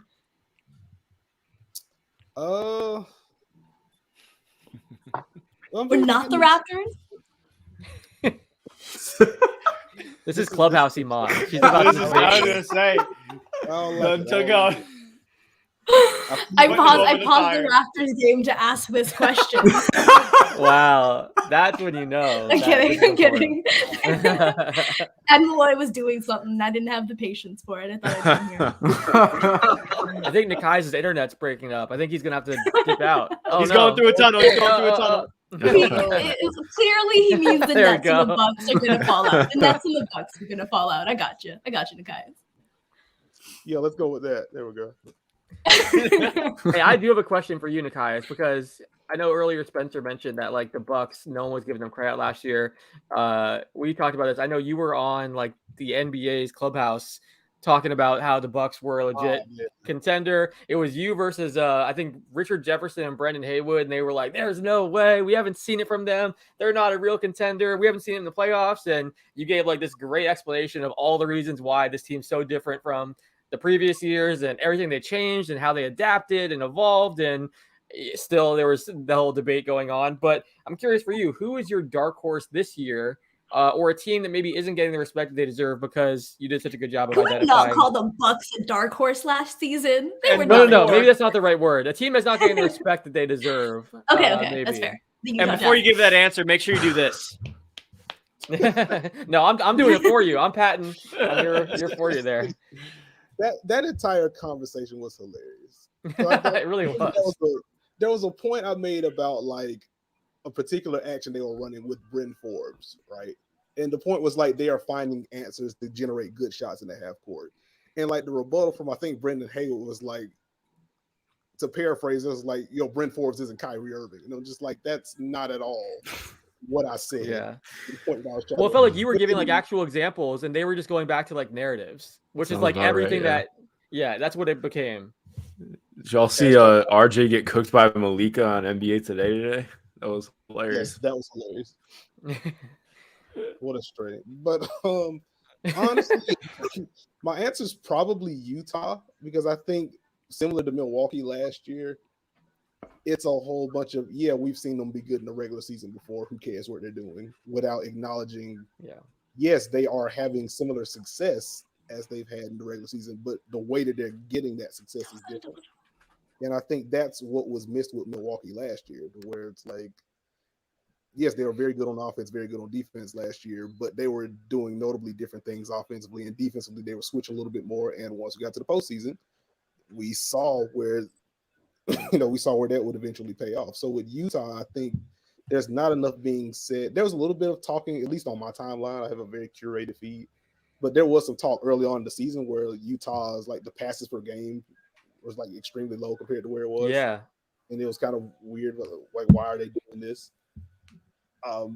But and then even going back to what Mark recently wrote about, like Rudy Gay's finally here, and they're tapping into some of the lineup versatility they're going to need once the postseason comes out. And even with their main guys, Donovan Mitchell has looked much better, much more decisive in pick and roll. Rudy Gobert, like one of the funnier stats that I noted earlier this year was like 2 weeks in, Rudy Gobert was leading the NBA in free throw attempts, and it was just like, wait, this isn't the thing that's gonna hold. But like even Rudy, like he is more aggressive on the offensive glass. He is more aggressive against size mismatches. He still isn't a legitimate post threat, which could be an issue. But even if he does more on the offensive glass, teams can't go small as comfortably as they could last year. So like there are enough little things to track with Utah where it's like, okay, they're not just same old regular season machine Utah. Yeah, I agree with that. I feel like it's so weird because like years ago, teams would lose and they'd get deep in the playoffs and lose, and they would learn from it. And there's so many different examples of that throughout history of teams that lost, learned from it, went on to win a championship. But I feel like now, if a team loses a few times in the playoffs, the reaction is like, oh, they suck, they can never get it done. It's like, wait, what, why do you think that? And I feel like the Jazz in particular, people love to hate on Rudy Gobert. We've seen that a ton. And some of it brings on himself, like with the COVID stuff. Some of it, it's things that he didn't do. Anthony Edwards is calling him out randomly after their game, like when they lost by 32. Patrick Beverley's, chiming in too. Like some of it I don't understand, but I think that's another reason too. Like there's a lot of people that don't like some players in the Jazz, and I think that also affects how they view the team. But anyone else have a team that they want to throw out there as maybe not getting the credit they deserve? Or I know they're not really a dark horse team, but if you do have a dark horse team you want to mention, feel free. Anyone? I thought someone was going to say something, but in the meantime, while people are thinking, I'll give you the old basketballnews.com halftime update. I love it. All right, it's 48-47 Knicks at half right now. Derrick Rose leading the way with 12 points and 3 assists. Julius Randle, 6 points, 5 rebounds, and 2 assists. Alec Burks also has 8. My guy, Miles Deuce McBride, 6 points, 2 of 2 from 3 land. So coming in and making an impact right away. Kevin Knox, 5 points, 3 rebounds, and Emmanuel Quickley with 7. On the Golden State side, it's Stephen Curry with 12 points and 2 rebounds and a dime. He's 4 of 9 from the field, 3 of 6 from deep. Nemanja Bjelica off the bench, 6 points, 3 assists, 2 boards. Gary Payton II has 5 points, and Draymond Green has 5 points, 7 rebounds, and 3 assists. Neither team shooting very well. Both of them are hovering around 40% from the field, and both around that mid to late 30s in the 3-point department. So seems like we have a pretty similar game. Not too much of a surprise thinking about Golden State, as we mentioned earlier, with those plane issues coming from yesterday and having to wake up early today. So yeah, not too much, but that's your halftime update. Good stuff. Real State point really quickly. Yeah. Because we were talking about who we had coming out of the West early on. I think as dominant as Golden State has been this year, something feels off about their offense to me, which is an odd thing to say with a team with Steph Curry, and they rank as high as they do in the offensive rating. But like it feels like between the turnovers and I just don't know how much I trust their other creators outside of Steph in a half-court setting. I think that's what's giving me pause with Golden State in particular, despite them being so freaking good. How do you feel? Because, Ethan and I did an article earlier this year, and I talked to Andrew Wiggins when he was here in Cleveland, just kind of about how his role has changed, the way that they have him slashing more, getting to into the paint. Obviously, his 3-point percentage is pretty solid this year too, but really focused on getting him into those in-between areas and at the basket. Is that at all something that you don't think is sustainable in this situation, or is it something else? I I don't know. Like I like that Andrew Wiggins is seeming to find a little bit more comfort in the offense. It's a positive that he's getting to the rim more, taking more open threes, more in rhythm threes versus having to get it off the bounce. He's taken out some of the long twos out of his shot diet, which I think helps the efficiency, and he's just never been good at it. So I'm glad he's taking those shots. But I don't know, like it just feels like there are ways, like the Phoenix matchup in particular, the first one intrigued me because they were able to mix in switching and able to mix in traps. And on top of Steph missing shots, like he could never find the rhythm. And if Steph couldn't find the rhythm, then it could, there's just a massive drop off between him and Jordan Poole, or him and Andrew Wiggins, or him and Draymond to that extent. So that's where I'm just kind of like, all right, when things buckle down, what is that going to look like if Steph isn't superhuman? Does that change when Klay comes back? It could. I need to see what Klay looks like. It's been 2 years now? That's what I'm concerned about. I hope he's going to be himself, but that's a long time and some brutal injuries to come back from. So we'll see. Real quick, we will continue this conversation, but I do want to do this really quick. Again, this is powered by Prize Picks, and we have a Suns-Blazers game that's coming up tonight. So real quick, I want to pull up Prize Picks. Let me know if you guys see my screen. Oh, wait, no, I have to add it. Hold on. Look how fancy that is. Oh, God, that's Inception. Real quick, yeah, right. I want to go through and get your thoughts on some of these over-unders. I'm going to actually build a lineup right here, and then we can get back to the conversation. Evan, I know you've been killing it on Prize Picks, so help me out here. Anyone that wants to chime in, is there a certain over-under here? Right now, you can go through points, rebounds, assists. Is there a certain one that jumps out at any of you guys? I like Norman Powell over 18.5 because McHale's going to be on Lillard a lot. Okay, I like that. Let's see. Let's go to assists. I think they have never mind. Earlier today, they had Chris Paul at 8.5 assists. They knocked him down a bit. Any of these jump out at you guys? Never choose 3-pointers made. I'm just going to say that now. I thought that Kevin Durant could make more than 1.5 threes against the Cavs when they went to Brooklyn, and he did not do that. So that's just right there. I like the McHale over in points, considering they're playing the worst defense in the league. So let's do it. Spencer, What we got? What's up, Nick? Which one? Oh, I was just saying, Spencer just brought back a bad memory. I had a chance to win. How much was it? I want to say it was like 200 because I did like the full get all of them right type gamble. Yeah. Last thing I needed to hit was Cole Anthony. I think it was over. I think the over on there on threes made was like 1.5. No, it was 2.5, and that man went 2 of 9 from 3. And shot like 5 of 21 from the field. And I was like, you've got to be freaking kidding me. It's the worst. What we got on boards here, AK? Let's scroll down and see what the boards we got here. Nurkic. I was gonna say, is it DeAndre Ayton or Ish Wainwright tonight? They don't have Ayton on here either. No, because I know Ayton didn't play yesterday. Well, these are the only options here. No, I know. I'm basing it off. Oh, gotcha. If you're he's playing or as not. The opponent, because I'm looking at Nurk. I'm looking at Nurk. Yeah, no, that's a lot of rebounds. That is a lot. It's tough. And if they go small, let me see. We have some more options I didn't scroll down to. Sometimes the lower ones are interesting. Let's see. Yeah, I don't trust free throws made either. Those are sucker categories right there. Don't do these. I always ignore these two. Anyone else have thoughts? This is my player props. Love prize. This is our team lineup. I'm not gonna pick those. Good save, Spencer.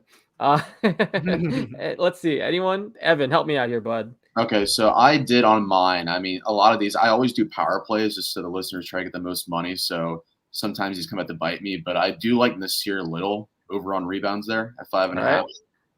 He's looking at his numbers here. When he plays at least like 25 minutes per game, he's averaging like 6.5 per game. So if he gets a lot of minutes tonight, I like that to go over. And then love Nas. The other one I think I had on the board there. Can you pull back up points? Yep. Let me see here. While you look for that, I have a Nas Little feature coming out soon. I'm interviewing him later this week, so keep an eye out for that. Okay, nice. Okay. I don't know if I like anything else there on the points. Okay, assists. Want to go back there? I did do Chris Paul over 10 assists, but that's very risky. Let's do it. Oh, I got to risk it to the biscuit. Look at this. So we're going over. We on taking all any these, unders? then. We taking Yeah, any unders? Or we going Always all go over? over.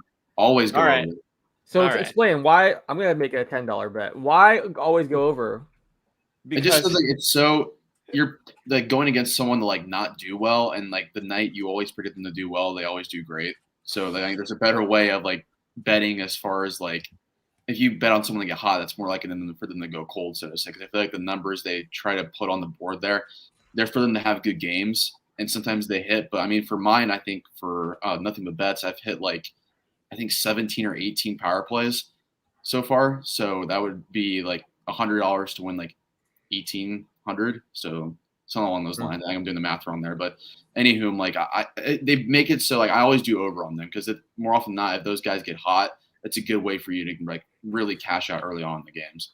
And the best advice I've ever gotten to is an under's always good until it's not. Exactly. I always go over too. That's why today was like with the first time I went Julius Randle under 20.5 points, and it's working out so far. He has 6, but I always go over too, and it's paid off. Like I won $75 yesterday with Kyler rushing yards, Van Jefferson receiving yards, Cooper Kupp receiving yards, and then Sabonis 17.5 points. Like he almost doubled that. So I almost always go over too, but I was curious to hear your rationale. But how to get that in. Thank you to Prize Picks for helping us here. And make sure you guys check out Nothing But Bets, the podcast that Evan mentioned. It's our gambling podcast. Great stuff on there. All right, sorry, back to the conversation. We can talk about that game that's happening later tonight if you guys want. Get back to the Warriors. If you guys have any thoughts, chime in. If anyone wants to talk about my local team, I'm surprised no one's brought it up yet because apparently they're a national darling now. Apparently, crazy, right? This Brian wrote a great article about Jared Allen too. So yeah, let's talk about them. He did. I mean, similar to Utah, like I said, it's literally just balanced box score, balanced efforts all around. It's cliche, it's coach speak, but it's truly a team out there. You notice, you look at all their box scores, it's about 6 to 7 guys in double figures. You're getting around, that 25 to 30 assists a night, feels like, at least. High handoffs.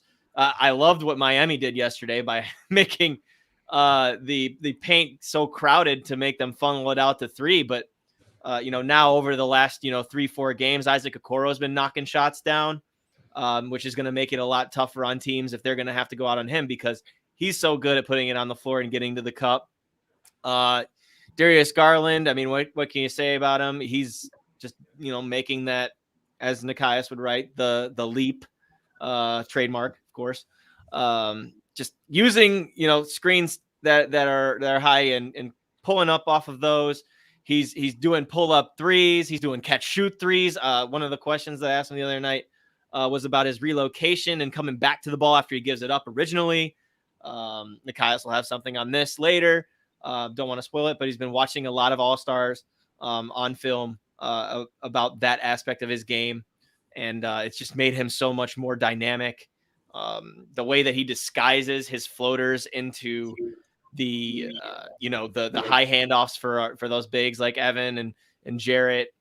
It's just really been something. And I mean, it's funny. I had a radio hit and they were asking me, what's going well for the Cavs? And I literally took 5 minutes in the answer because I was literally listing player by player all of the things that they're doing right. It's so hard to find something that they're not doing right. And that goes pretty much like, I would say like 1 through 13. It's really hard to kind of single everybody out. I mean, you look at Jared Allen, who's having, like Brian just wrote about, an all-star campaign right now. The way that he's playing. I asked him yesterday if he's playing a little bit of a mean streak, and he said, yeah, and that he's having fun when he's angry. So, that's part of, what he's doing right now. It just receiving all those high handoffs, but he's also using post moves in the paint. His footwork's gotten so much better. He's got a soft touch around the rim. No one's talking about that because of what Darius is doing and what Evan's doing. Like, that's another thing that's gone overlooked. It's incredible to me that Evan Mobley, a 20-year-old rookie, is making this kind of impact on the team too. Just they're 17-8 with him in the lineup. Like, it's incredible, all around. You look at Jetty Osman when he's done off the bench, and having multiple 20-point games out of nowhere and shooting somewhere around a 40% clip from deep. Ricky Rubio, we haven't even gotten to that. We haven't gotten to Kevin Love, the two vets that are pacing that bench. It's all coming together. Lauri Markkanen in the starting lineup, part of the 3-7 foot lineup that people thought JB Bickerstaff and Kobe Altman were crazy to think about. And it's creating this defensive dynamic that pretty much no one's ever seen. And you're able to gamble on defense too. You're able to put more pressure on the ball when you have Evan and Jarrett behind him. So there's my spiel. I know it went a little long, but it's literally not just one person. Can I just it's plug not. my piece from 2 months ago on basketballnews.com? Yes, Iman, go for it. And that was a hell of a game too. That was a hell of a game when they faced each other. On that exact thing, and how the Raptors are attempting it. They gamble a ton, but they don't have Jared Allen protecting the rim, and it's been a little bit of a mess, but the attempts are there. But yeah, that's pretty much my piece right there. No Evan Mobley, Scotty Barnes wars here. We're peaceful. We're peaceful here. Yeah, I think. They're like the two greatest things. There's no fight there. It's just appreciating both of those guys. They've both been amazing. It's been fun to watch.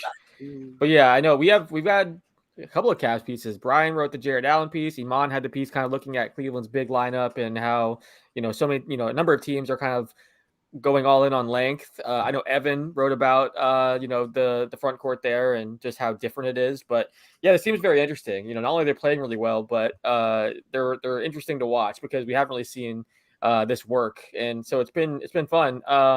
Anyone else have thoughts? I know Nikias, you've been impressed with Darius Garland, and I know everyone's kind of talking about him right now. But what are your thoughts on Garland and the team as a whole? Well, one, I hate that it took a Colin Sexton injury for it to happen. Yeah. But the offense being turned over to him is probably the best thing that's happened for the Cleveland Cavaliers.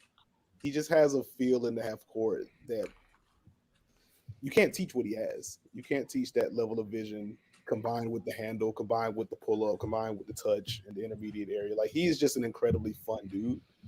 The pick-and-roll chemistry that he has with Jared Allen and Evan Mobley is a ton of fun to watch. And there's just a buzz around him when you watch Cavs games. This is a good, fun young team anyway, but just the style that he plays with, it makes him easy to root for. And the thing that I noticed too, and that guy's just mentioned it, but pulling up in the mid-range is something that I've noticed when he's coming off of those mid screens, whether it's Jared Allen, whether it's Kevin Love, he's coming around the corner and firing away. This is something that in his first couple of years, he was hesitant. He was hesitant to shoot.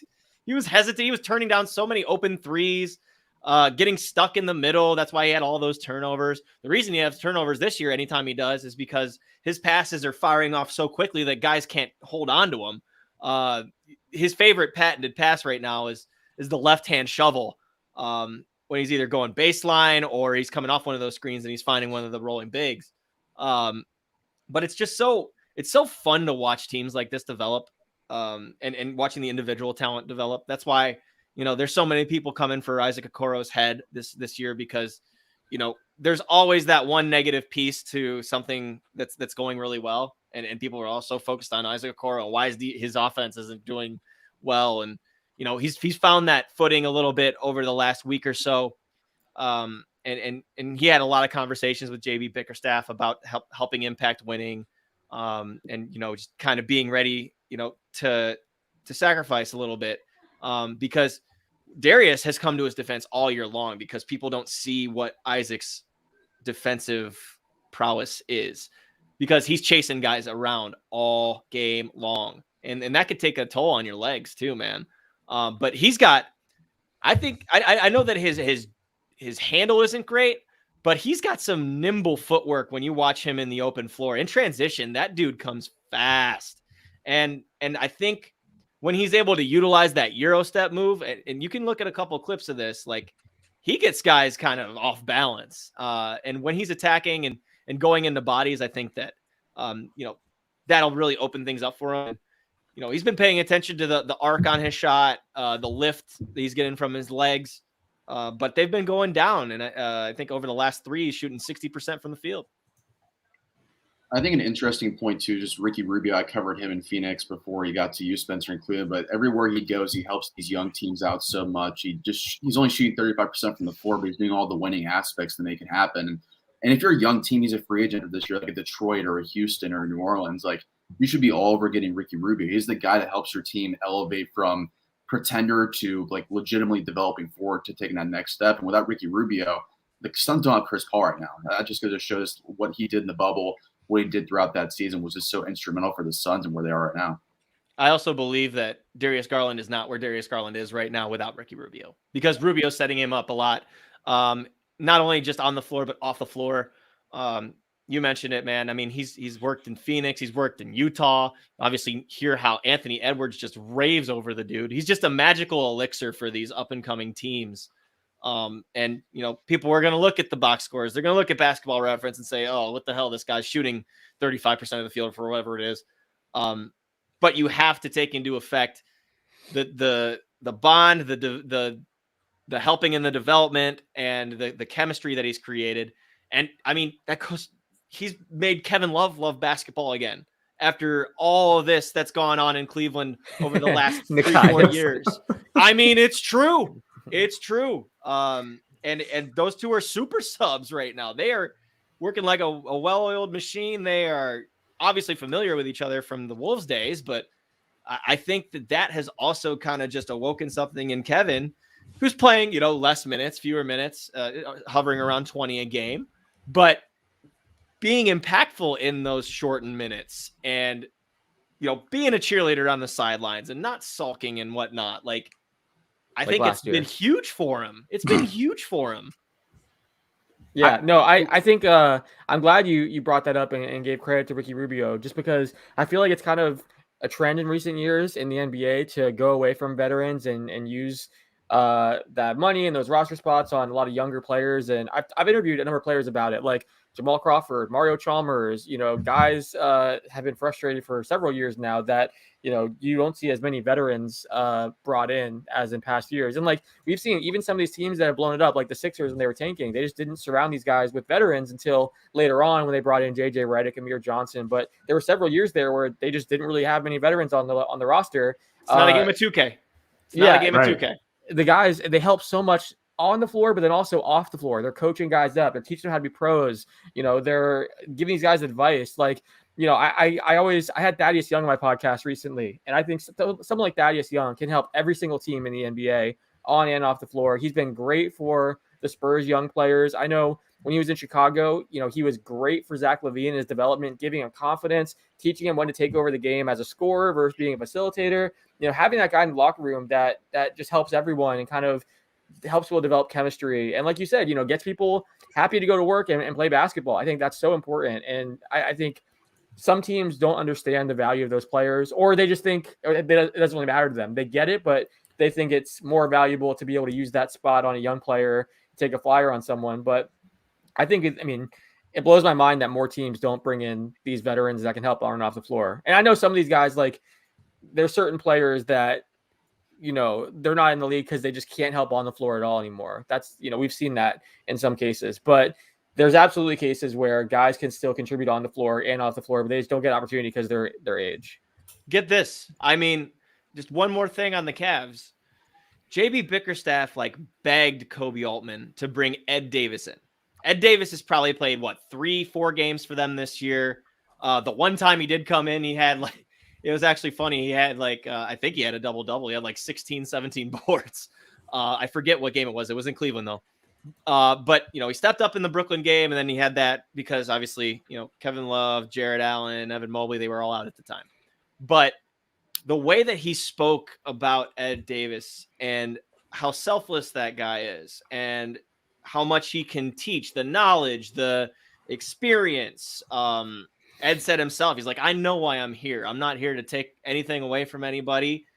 I'm here to help in practice. I'm here to be a locker room guy. And it's a cliche, it's coach speak, but that stuff is so integral and so paramount to the maturation process for a lot of these young teams. And the fact that they brought him in to be the 15th guy on the bench, it speaks volumes to me. And that's another guy that I think doesn't get enough credit around here, at least. He doesn't. Sorry, real quick. He's the kind of guy too that, like, you talk to anyone who's played with him and they rave about him. Same with Thad Young. Same with Ricky Rubio. You know, there's these guys that, like, they have a track record of helping every team they go to, and you talk to their former teammates, and just everything is positive. You know, and I think that says a lot about just their impact. And there's so many great stories about Ed Davis, like helping young guys. Go ahead, Brian. Sorry. Yeah, no, I was gonna say that because I got to know him a little bit when he was here with the Nets. He was Jared Allen's backup, and now they're teammates again. And I kind of think that that's probably helping him in some way too, because I remember them getting along, and Kenny Atkinson sharing stories about Ed Davis sort of testing him in a good way in practice and things of that nature. Like, I think bringing him in maybe has even helped Jared's development behind the scenes. That's something I'd be curious about. But the Cavs, like, I was pretty high on them coming into the season relative to national expectation. I thought they would easily get in the play-in, and now it looks like they're probably going to be a top 8 team, at least in the playoffs. And I wanted to go back to that veteran conversation you were having, Alex, because that's something that I talk about all the time, where, like, there's something that you and I even talked about a couple weeks ago. Like, I look around and there are guys who are veterans, but young veterans, like, and I'm wondering, how is this guy already out of the league? Like, was Emmanuel Mudiay really that bad, you know, relative to some of these other people? And Rondae Hollis-Jefferson can't come off somebody's bench, you know what I mean? Like, and sort of help a team, and he gets pigeonholed because he's 6'7" and can't shoot threes. And it's like, what, he can't help anybody at all? So I think that Jeremy Lin, he had an interesting point about this, because he talked about this late last year where he was in the G League. He was one of the top 10 scorers in the G League. And I think he was one of the only top 10 scorers in the G League who did not get an NBA contract toward the end of the year, whereas a lot of other guys did. And I think a lot of GMs and teams are just looking at a lot of who's undrafted, who can I spend $800,000, $900,000 on, as opposed to a veteran minimum $2.3 million on, and try to take a shot there, when I feel like, like, a lot of veterans. I talked to Anthony Tolliver about this randomly a couple of years ago. Like, he's somebody who was like, it kind of annoys me that the NBA is going so young, because you need more veterans around the league to help guys out. And you've heard stories on, like, a lot of podcasts, specifically with, like, retired players, and they talk about, like, the NBA, you had a lot of 30-something-year-old dudes on teams back then, or a fair amount, and now it's not that many. Like, they look to their right, and their OG is like 25 and just been in the league for like 5 years.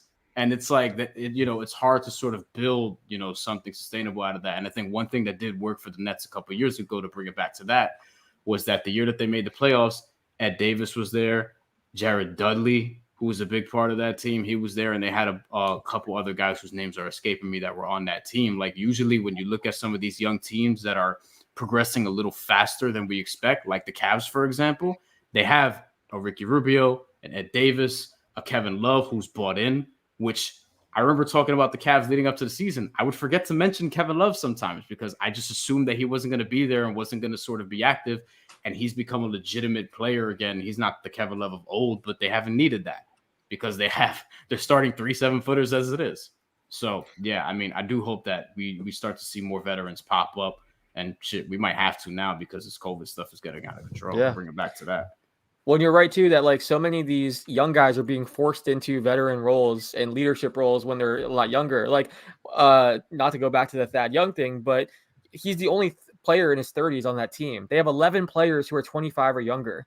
Like, it's so many young guys on that team, and I get that they're trying to develop those guys and figure out who, to lean on in the future. And that's part of it too. Like, going back to teams that just don't bring in veterans, like using the Sixers example still, the reason they didn't bring in veterans in those early years, again, before they brought in Elton Brand, JJ Redick, Amir Johnson, it's because they wanted to use those final roster spots as a revolving door to find the TJ McConnells. There were, Rashawn Holmes, Robert Covington. Like, they did find some diamonds in the rough. It worked out. But I think teams have kind of taken that approach too far now, to where they're like, well, why would we use that roster spot on someone that, because there's no potential, there's no crazy ceiling, there's no upside when you bring in the veteran, like, as far as their play on the court. It's what they bring off the court. But teams are like, well, that doesn't matter as much. Let's just try to find the next 24-year-old diamond in the rough who can break out with us and be this next big story. So I think that's what it is. But yeah, I mean, it's crazy to see so many young players thrust in those big, veteran leadership roles when they're still super young. It's it's weird to see. But I do want to say this though, because Nikias, I know you have strong feelings about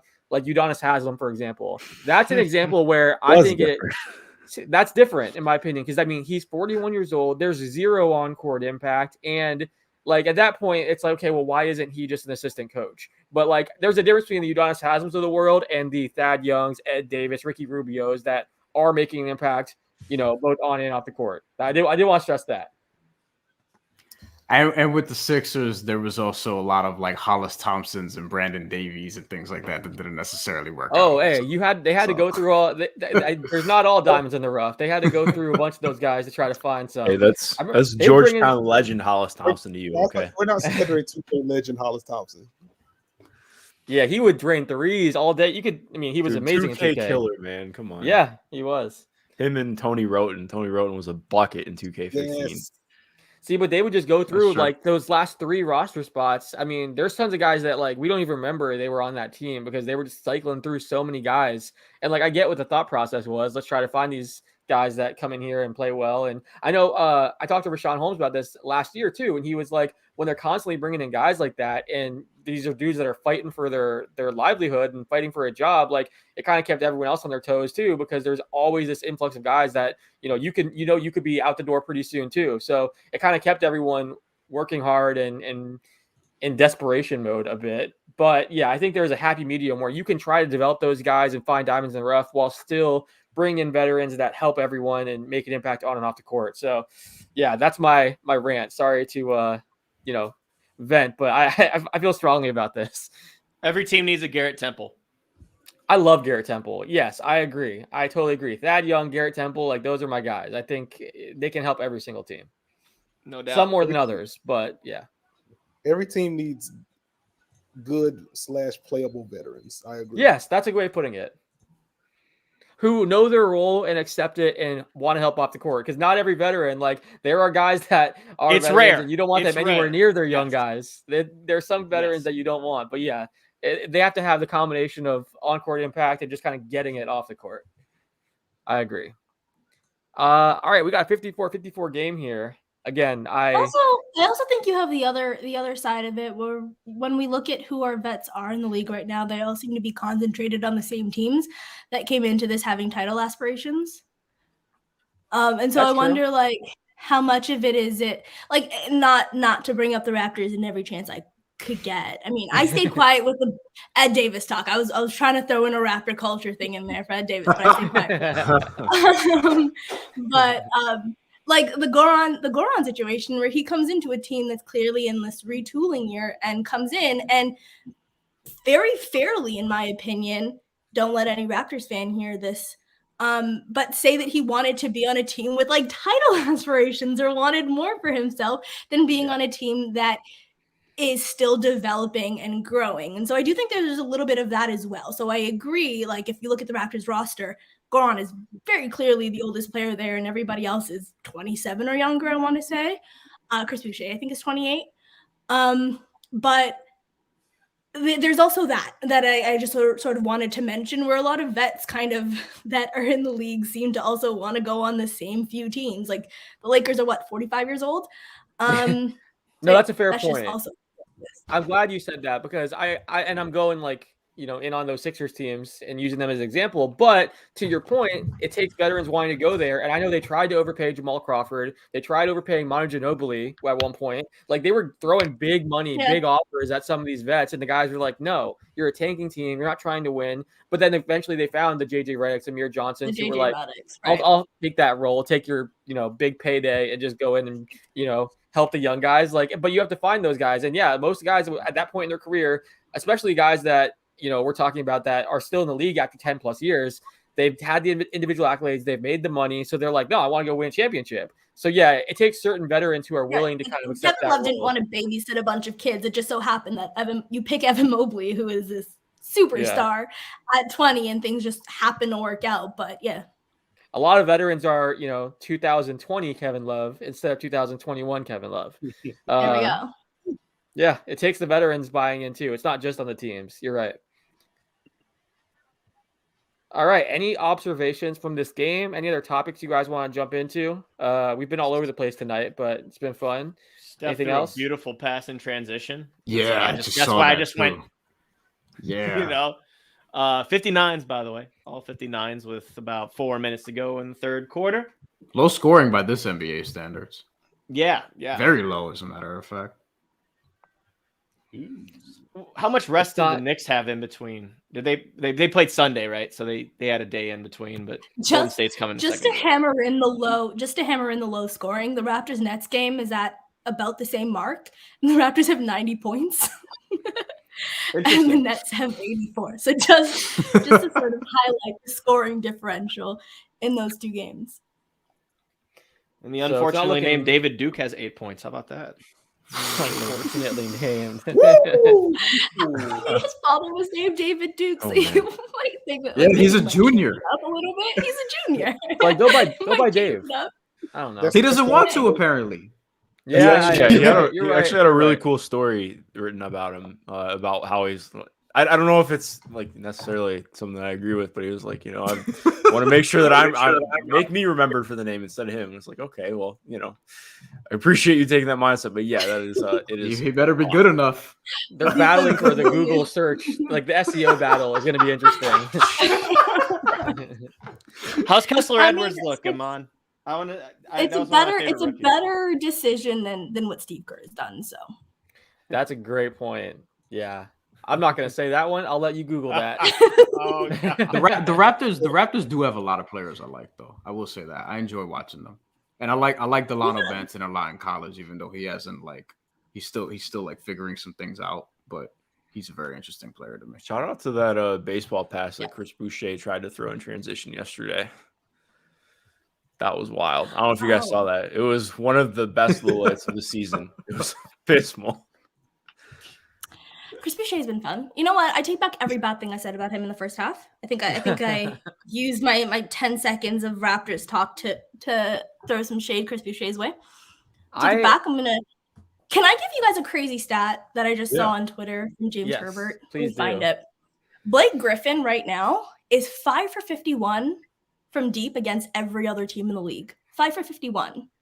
Against the Raptors, he's 6 for 9. Wow.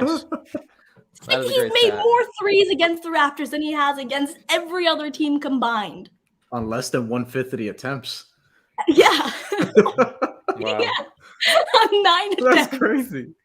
He's a Sorry, 67% that's- three-point just- shooter against the Raptors. Insane. I have You guys wearing your Reds tonight? I want to shout out Scotty Barnes. We talked about Evan Mobley earlier and brought up Scotty briefly, but I think it's so crazy to see just what he's been able to do this year. Like, I was looking back at his college production. We did an article, I think it was a roundtable article at Basketball News, and just talked about some of the early surprises earlier in the season.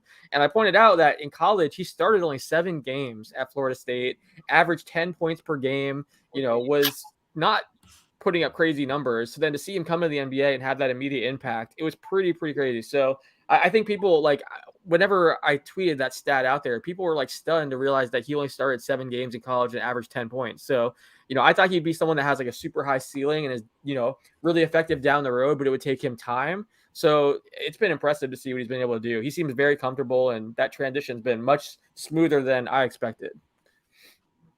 And a lot of those Florida State players are not big number guys in college necessarily. They just sort of are ready for the NBA and figure it out and come into their roles. Patrick Williams was somebody we were all very excited about coming into this season, and he was showing signs that he was very good. He didn't put up crazy numbers at Florida State either. Terrence Mann was somebody who was really good in the playoffs last year. Kevin Gelly. Yeah, and we haven't really found his mark, but I was there's really so hopeful many. for him. We haven't seen, and I don't know where. We don't know what's going to happen with Jonathan Isaac, but he was showing some signs before he ended up, tearing up his knee. Malik Beasley. Shout out to Leonard Williams. Yeah, no, that's the thing. He's really gotten guys ready for the NBA. More than I think he's given credit for, to be honest. Is there a timetable on Jonathan Isaac? I know before the season, during the media day and stuff like that, they were saying that they expect him back at some point, but there's been no update recently on that, has there? It's kind of up in the they air. just keep pushing it as indefinite. That's what I thought too. Yeah. He's not even practicing yet. So yeah. He hasn't played since the bubble, right? Yeah. Yeah. Yep. hmm Wow. He looked great though before the injury. And Markelle Fultz, what about him? Same thing. I think he's closer to coming back. Yeah. He was Where's just he gonna- recently where- on Etan Thomas's podcast, The Rematch, though. You can find that at basketballnews.com. Where is he gonna like? He's coming off the bench, right? No, they're gonna start 5 guards. What are you talking about? Give it a whirl. Why not? They might have to at this point. Like, I don't know. Throw him in the post. It is kind of crazy though. Like they have so many guards that throw them in the post. Hey, I do have to say though that in that interview with Etan, I was like blown away because for the Y'all, see, I can just dunked on KD. I'm so sorry. I just had to let Who dunked on KD? Siakam. Oh, I gotta go to Twitter for that one. No, but what I was saying, like the Fultz interview that Etan did, I was like blown away because I think Etan's really good at getting fellow players to open up to him. And I hadn't heard Markelle talk about the injury and the shoulder or his shot and all that the way he did in that interview. Like he explained in depth what was going on, the nerve issue, why he like had the hitch in his free throw, and it's because he would like lose feeling in his arm and like his whole hand, so he would like bring the ball back down until he had feeling again, then shoot. Like it was a fantastic interview, and they really got into a bunch of different topics. And Markelle was super open. I felt like I was, just overhearing conversation between two friends, and I absolutely recommend that interview. So check that out. It's on our YouTube. And by the way, we are almost at 20,000 subscribers on YouTube. So if you're watching this on YouTube, please subscribe. Our goal is to get to 20,000 by the end of the year. I think we're going to do some kind of giveaway between our YouTube subscribers. So definitely subscribe if you haven't already. But yeah, check out that interview with Fultz and check out Etan's podcast in general. He's had some crazy guests on there. He does a fantastic job. So shout out Etan Thomas. I love how genuine Markelle was too. He was like, "Why the hell would I change my shot?" Like that was one of the stupidest things I saw on the internet. Like he also mocked, but the way he described it though, yeah. like he's talking about like it felt like he had a suit jacket on, and like he's at the line, and he doesn't think he has feeling in one of these arms. Like that's crazy. Like, well, he was basically saying like shows. He had too tight suit jacket on, and he was trying to like play through it because he wanted to still contribute, but he was, he basically realized I probably should be sitting out. Like I'm not helping the team as much here. And yeah, it was really, really interesting. He also, they talked about a ton of different stuff. He also mocked the idea that there was like a motorcycle accident, because that's like the big thing on Reddit and Twitter. Like you see people say, well, there was a motorcycle accident and that's why he had the injuries. And he said that was like one of the craziest things he's heard. And it was a very, very good conversation. I would definitely recommend that. Since he went to Fultz. Philly too. It's a whole ordeal. Yeah, how the fans treated him, all that. He actually was pretty positive about the experience in Philly and the fan base.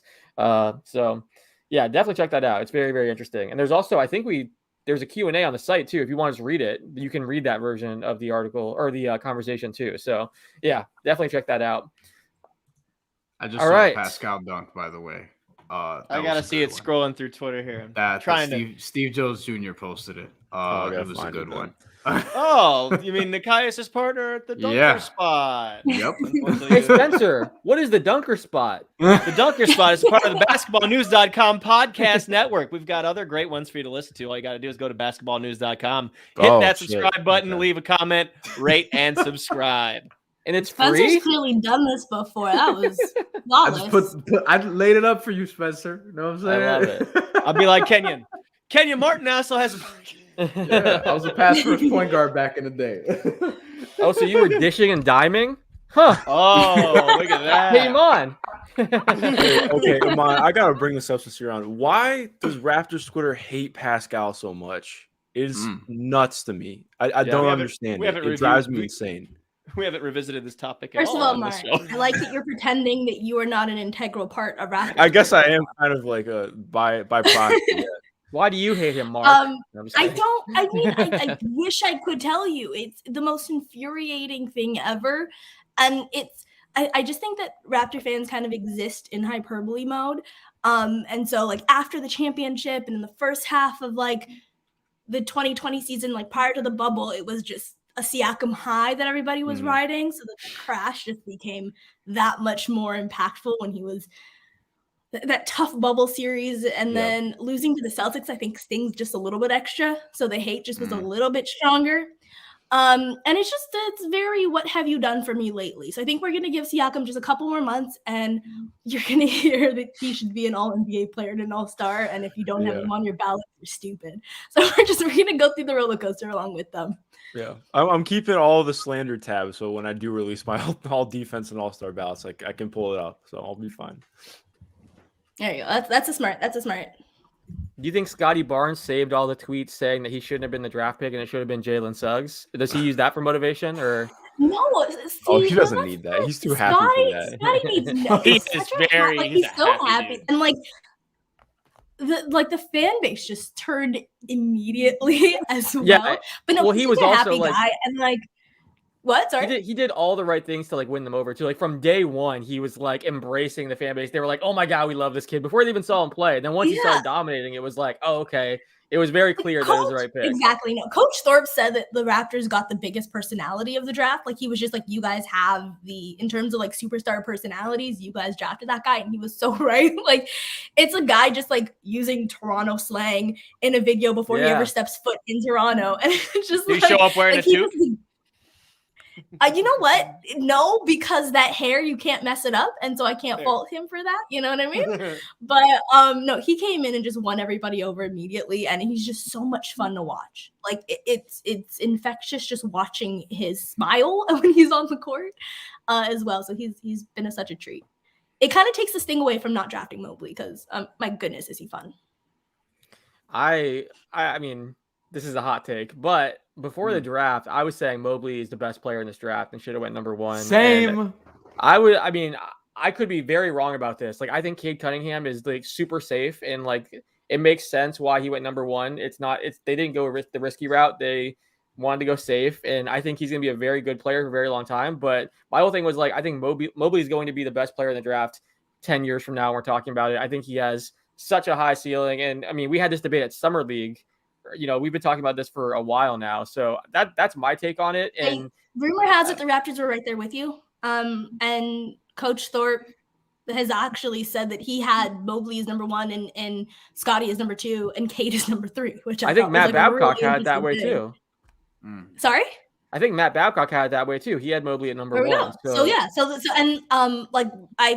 heard that the Raptors definitely had Mobley. Well, allegedly they had Mobley number one on their board. Mark, what do you think? I know you do college breakdowns and your scouting is awesome. What do you think of the top picks in this draft and how do you rank them? Yeah, it's tough because last year was the first year I did full prospect scouting. Scotty was hard for me to evaluate because even just watching him in the NBA now, I don't want to do redrafts or anything like this soon, but Scotty's grown so much. You want to do a redraft 2 months into the season? Nope. It should be illegal as far as I'm concerned. NBA Twitter wants to do it a week into the season. Well, my God. It's been crazy with Scotty because I remember watching him at Summer League and I was like, this dude looks nothing like the guy I watched at Florida State all of last year. He started workshopping that post fade that he gets to a lot. That was stuff that I just never saw him do at Florida State, at least not consistently. He's been more athletic. He was solely a wingspan dunker at Florida State just because his wingspan's long as hell. But now he's had better vertical pop in the NBA. It's just stuff that I couldn't really anticipate happening that's come through for him. It's been cool to see. I still think Mobley to me has been rookie of the year. I think Scotty would be right behind him, but I get taking Cade number one to a degree. I still think it's hard for me to look at Mobley and what he's done now and be gosh, I wouldn't take him number one. But with Cade, I just see it with the vision and everything. And it's tough too because his context is crap right now. Yeah, how the Pistons have played, just being blunt. But that's true. Yeah, the top three guys have been incredible, and Suggs was really starting to come along too. But yeah, Evan has been everything. It may not even be a hot take anymore. It was a hot take at Summer League, and I was getting tons of shit for it. But at this point, it may not even be a hot take. Again, it's very, very early. It's a small sample size, but I think the kid's amazing. Instinctually, he's awesome. Just in a different place. Coach Bickerstaff always talks about how he's never seen somebody recognize a mistake and apply what he learned from that mistake in the same game. He says he doesn't even need that much time to compartmentalize and figure it out. It doesn't take games. It literally takes minutes Mhm. So that in itself is interesting to me. The way he reads the game, we don't really see too many highlights of his passes, but he has an excellent high-low, game with Jared Allen going on. He finds cutters. Offensively, he's a lot further along than I had anticipated. I always knew the defensive abilities were there, but offensively, it's crazy to me just how quickly he's come along. He's not shying away. He also he has a good feel for what shots to take and when to give it up and all that stuff. Interested to see him getting used on dribble handoffs, as part of his development curve. Defensively, though, like for me, it's the ground he covers. He can literally step Crazy. from like the nail to the corner in like one stride. He can recover so easily. Sometimes he baits guys in to get blocks. Another thing that too I don't think gets talked about, and Ashley Bastock of Cleveland.com actually brought this up in one of the press conferences, and I loved it. Was when he blocks shots, he keeps it in play. He doesn't swat him out of bounds. He tips the thing and starts the break. I remember you it don't took- see that. You do not see that these It took days. Dwight Howard like 4 or 5 years to learn that, and he would talk about it like, yeah, that was like a big thing for me. And he would say he would do it because he tried to get the crowd fired up. But I love Did you that. see the from a block rookie. he had on Zach LaVine? He literally grabbed the ball Oh, when he sick. was going That was up for a dunk. beautiful. Yeah. That was This amazing. is Zach was a LaVine we're 2K talking block. about. Yeah. This is Zach LaVine we're talking about. Like, it's the instincts. It's the help defense. My God, have you seen anytime someone gets past Jarrett or gets past a perimeter defender and they think, oh, la-di-da, I got a layup, and here comes Evan Mobley from the other side, probably in the middle between the perimeter and the paint, and he just comes in and just takes the left hand. He says, no. Nope. Yeah. Nope. Yeah. So it's like, I don't even want to insane. say like he's a highlight reel, but he's just so smart. And you don't see that from 20-year-olds. And again, like I mentioned earlier, they're 17 and 8 when he plays. You don't see that kind of impact from a rookie this early.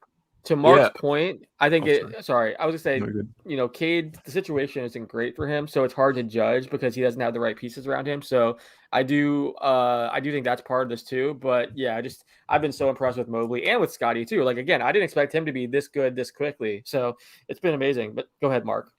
Yeah, well, what's tough too with Evan, and something that I talked about multiple times before the draft happened, and that was frustrating to see in how things were shaking out. Like I think, and I mean, from covering him, Spencer, he's a really quiet, reserved dude. Like he does not love talking, and I think that really hurt him in the draft process, and in a way that I hate. Like I don't think that it should have been something that impacted him at all, but there was a lot of like, oh, is he a dog? Is he this? Is he that? Like, and I thought that was way overplayed compared to what he actually put out on court throughout his career, even in high school.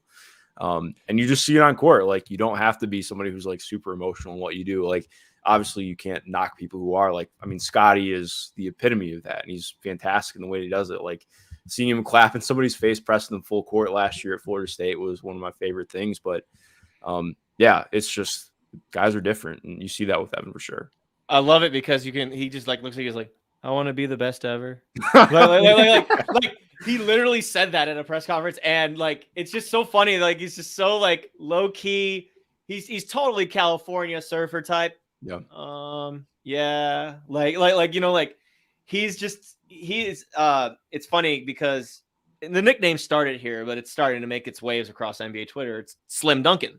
And I think that is incredibly fitting just for the on-court impact he has and obviously the abilities that he has just fundamentally. Obviously it's really early to do that, 30 games in, but I just think it's just so apropos. Speaking from me being in Cleveland, we have an athlete here that is really good on the Browns. His name's Nick Chubb, and he is one of the quietest dudes. He's a quiet killer too, so people are calling Evan Mobley the Nick Chubb of the Cavs. Like it's crazy that you don't have to be this boisterous personality in order to really be like one of the greats. And I think, Kawhi Leonard exemplifies that too. Kawhi had the same thing though. He got knocked for that during the pre-draft process. Yeah. Like we went and spent that's like crazy 2 you weeks. get knocked for it. That's nuts. He's getting knocked for it. How many years into his career? He's still getting knocked for it. It's so right. teams overthink that stuff so much. Like it's the same with like Dwight Howard, like, oh, he smiles too much, Like there's no, for whatever reason, teams just can't get out of their own way sometimes. But yeah, I remember being at Impact Basketball in Vegas when Kawhi was going through pre-draft, and they were like, the interviews haven't been that great. And I think Cleveland had some good interviews with him, and like some of them went better than others. But I remember being there, and like all the talk was like, yeah, this Kawhi kid's okay, but this Alec Burks kid, oh my God, he's going to be the superstar of the group. And like, it was crazy. Like that he was projected higher in mock drafts. Everyone was talking about him. And then like you'd watch Kawhi play, and then you're just like, oh my God, this is insane. I remember like one time they were playing like a pickup game, and someone threw like a like football pass basically. And Kawhi just put one hand out and caught it like just with one hand out. And everyone's like, looking around like, did that just happen? Like, wait, what? And he would just, and there were times when like he wouldn't really like take over, but then like at the end of games, he was blocking shots, dunking at people, and you're like, oh man, like when this kid flips the switch, he's incredible. And he already started. I mean, Chip England obviously gets tons of credit, and deservedly so, for helping his shot, but they were working on his shot there, and he was draining threes during some of his draft workouts and at Impact. So you started to see like, okay, some of the weaknesses in college, are turning into areas where he's actually pretty good. So yeah, but I remember that whole thing, we had the hardest time trying to interview him at Impact because it was a lot of one-word answers and him being quiet and stuff. And that's just how he always is. Like I've seen him at like one of the Adidas All-Star parties, and he was just the exact same way. Like, I remember Kyrie Irving and Kawhi were there, and Kyrie is like going crazy and like having the best time, and like he was like 20 years old and like was loving it. And then Kawhi was just like, exact same, like, that's just how he is everywhere. Like, so yeah, I think he absolutely got knocked for it too. And look how that worked out. So I totally agree with you, Mark. I think it comes from that, like, oh, sorry. Yeah. No, I was just going to add, like, he was also getting quote unquote outshined by another dude in his conference in college named Jimmer Fredette, who was winding up on all these highlight reels and things like that, 'cause he was going crazy and, was picked, I think, a couple spots ahead of Kawhi, and we also know how that turned out. But yeah. While you guys were talking there, I was actually going through NBA stats just to show how crazy like Scotty and Evan have been this year as far as rookie numbers go. So I did 2 assists per game and 1 block per game. There's only 10 guys, including Mobley and Barnes, since 1996 who have done that per game. Shane Battier, Karl Towns, Joel Embiid, Lamar Odom, Pau Gasol, Vince Carter, Tim Duncan, and Sharif Abdul-Rahim. So that's a pretty good list as far as like an indicator of how good those guys are going to be. I know those guys. What was the number again? What was the number just, again? At least 2 assists and 1 block per game for a rookie. So it's good to show 2 assists and just 1 a rookie, block. just a rookie. Period. Not even among forwards and centers. Yeah, just any rookie. I'm surprised that list isn't longer, but yeah, that's impressive. Yeah. Interesting.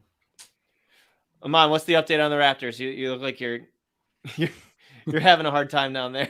Honestly, the last I checked, Fred was on the floor, and then I got caught up in the conversation here and on Twitter that I have no idea what happened with that. And we're on a commercial break, so I'm just watching some t-shirts. I was gonna say we should leave you be. I mean, there's 6:30 left. The Raps are up 1. I'm probably gonna cut out in just a second. Before you leave, I have some beef with Fred VanVleet. What? He doesn't know, and it's not his fault at all.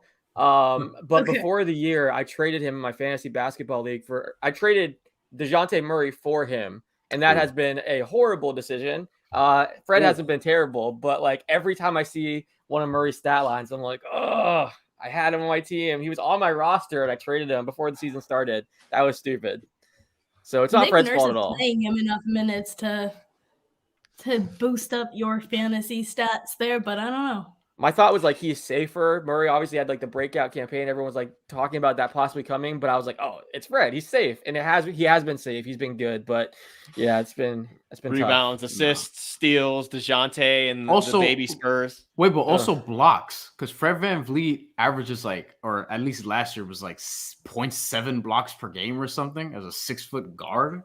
We're in a points league. If we were in a category, some of those are steals, and it's very odd that they get recorded as blocks. But yes.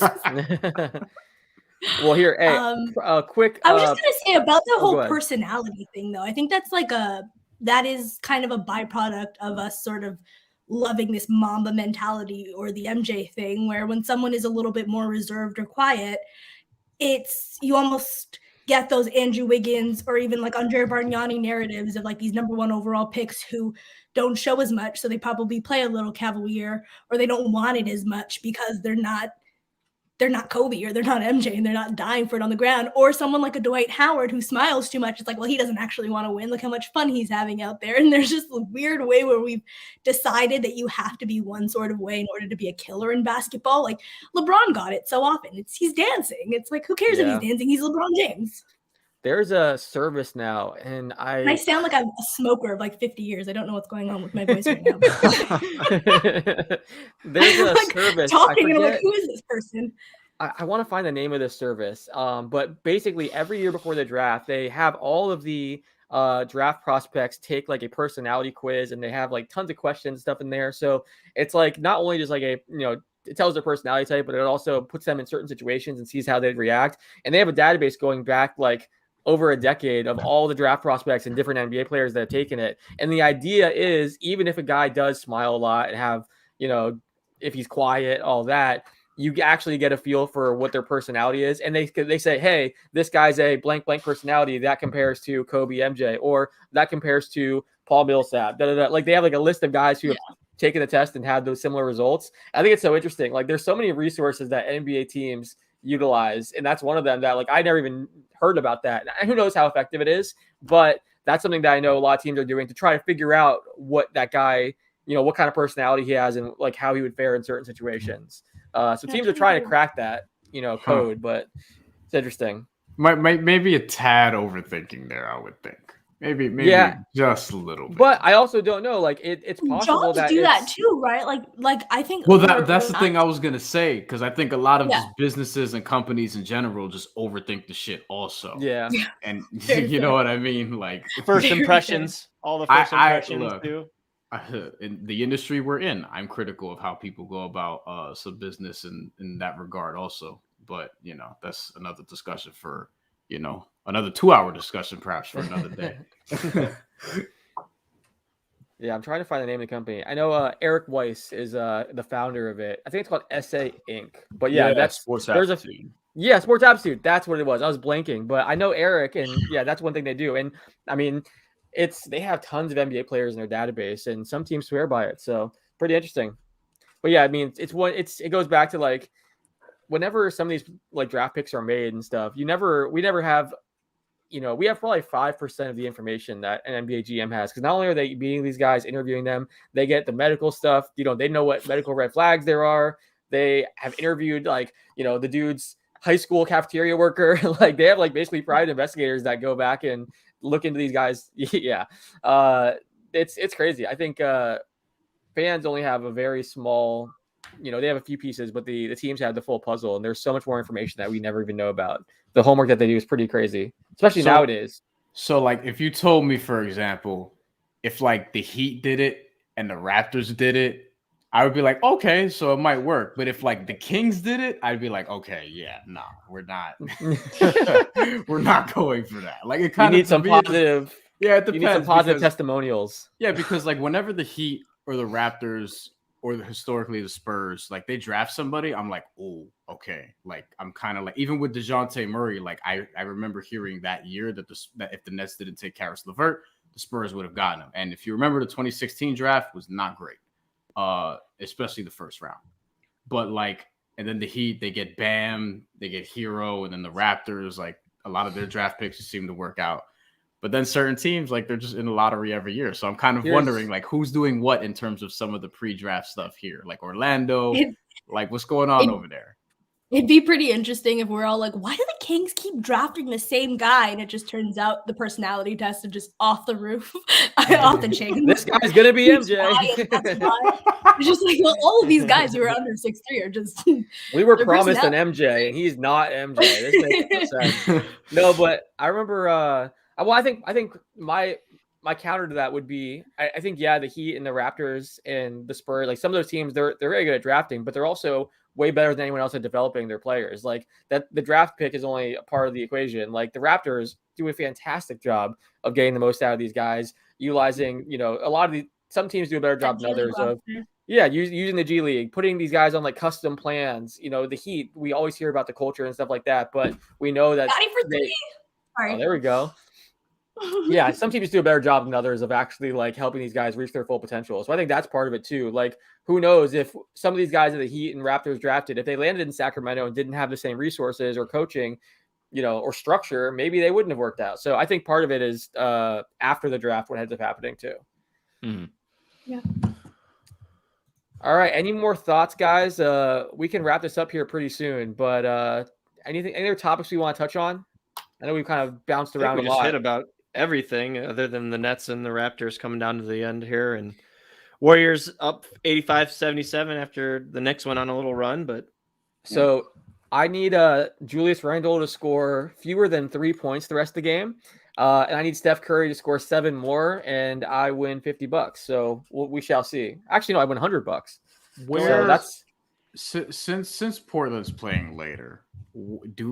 I'm just gonna, you know, because we might as well just go here. Like, do we think Damian Lillard's still on the team past the trade deadline this year? Yeah, I think so. Yeah. So. Okay. Yeah. Same old song and dance. I think so too. I mean, it's not a fun answer, but like I also think in watching the Knicks, they're a team that people think that, you know, because they have the sort of resources to put it together. I don't know if they could this year, or I don't know if they will this year, but yeah. Isn't the just sort of the changes that have happened there, doesn't that kind of lend you to believe that he's staying? Because that almost feels like it was done to placate him more than anything.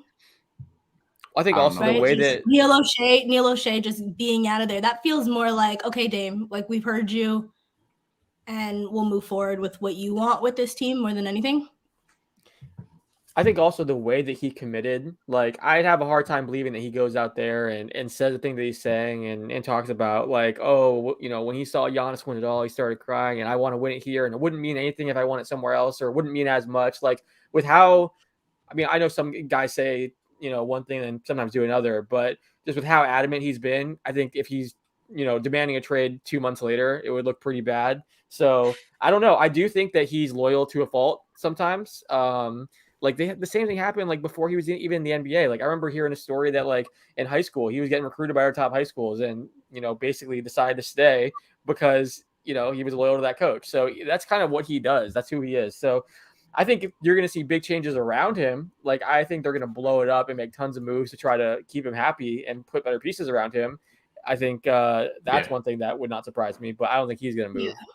They're another trade deadline team for me. Like Absolutely. In the way I'm sort of looking at Denver, see what they're gonna do. I think and now with we don't know what's gonna happen with CJ McCollum. That's the thing. Yeah, like that's a big thing. Come February, this is so horrible. Like a collapsed lung. Yeah, and they've always had weird like. I was even looking back at some of their like just numbers from like a few years ago, and the 3 through 5 has always just sort of been weird, where it's been like a lot of Al-Farouq Aminu and Mo Harkless. Then there was a Kent Bazemore stint.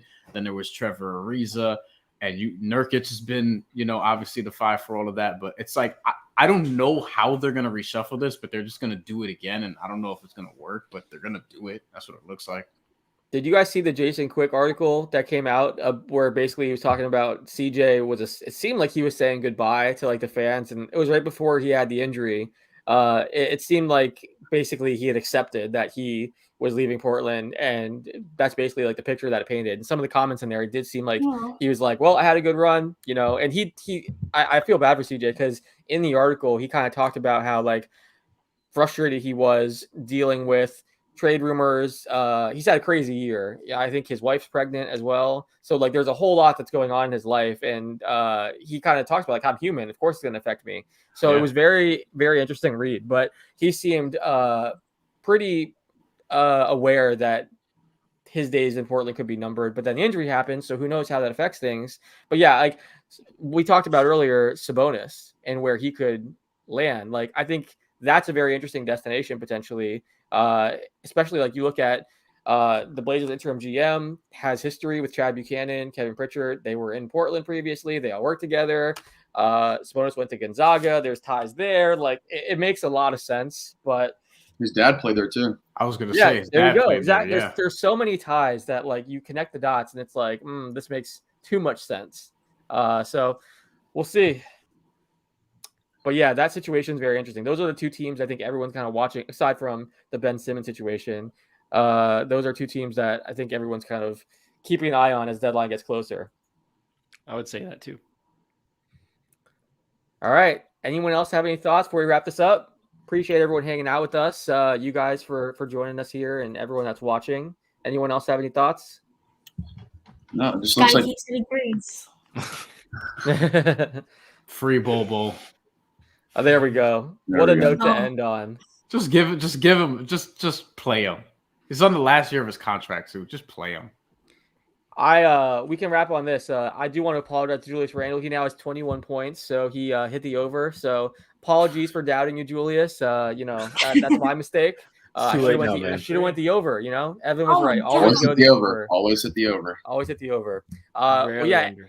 Everyone, make sure you guys check out basketballnews.com. Everyone here is one of our writers. They do a fantastic job, and make sure you check out all of our work. Check out our podcast network. We have 12 podcasts that are part of that network, including Dishes and Dimes, Nothing But Bets, Keeping It 94, my podcast, the Alex Kennedy podcast.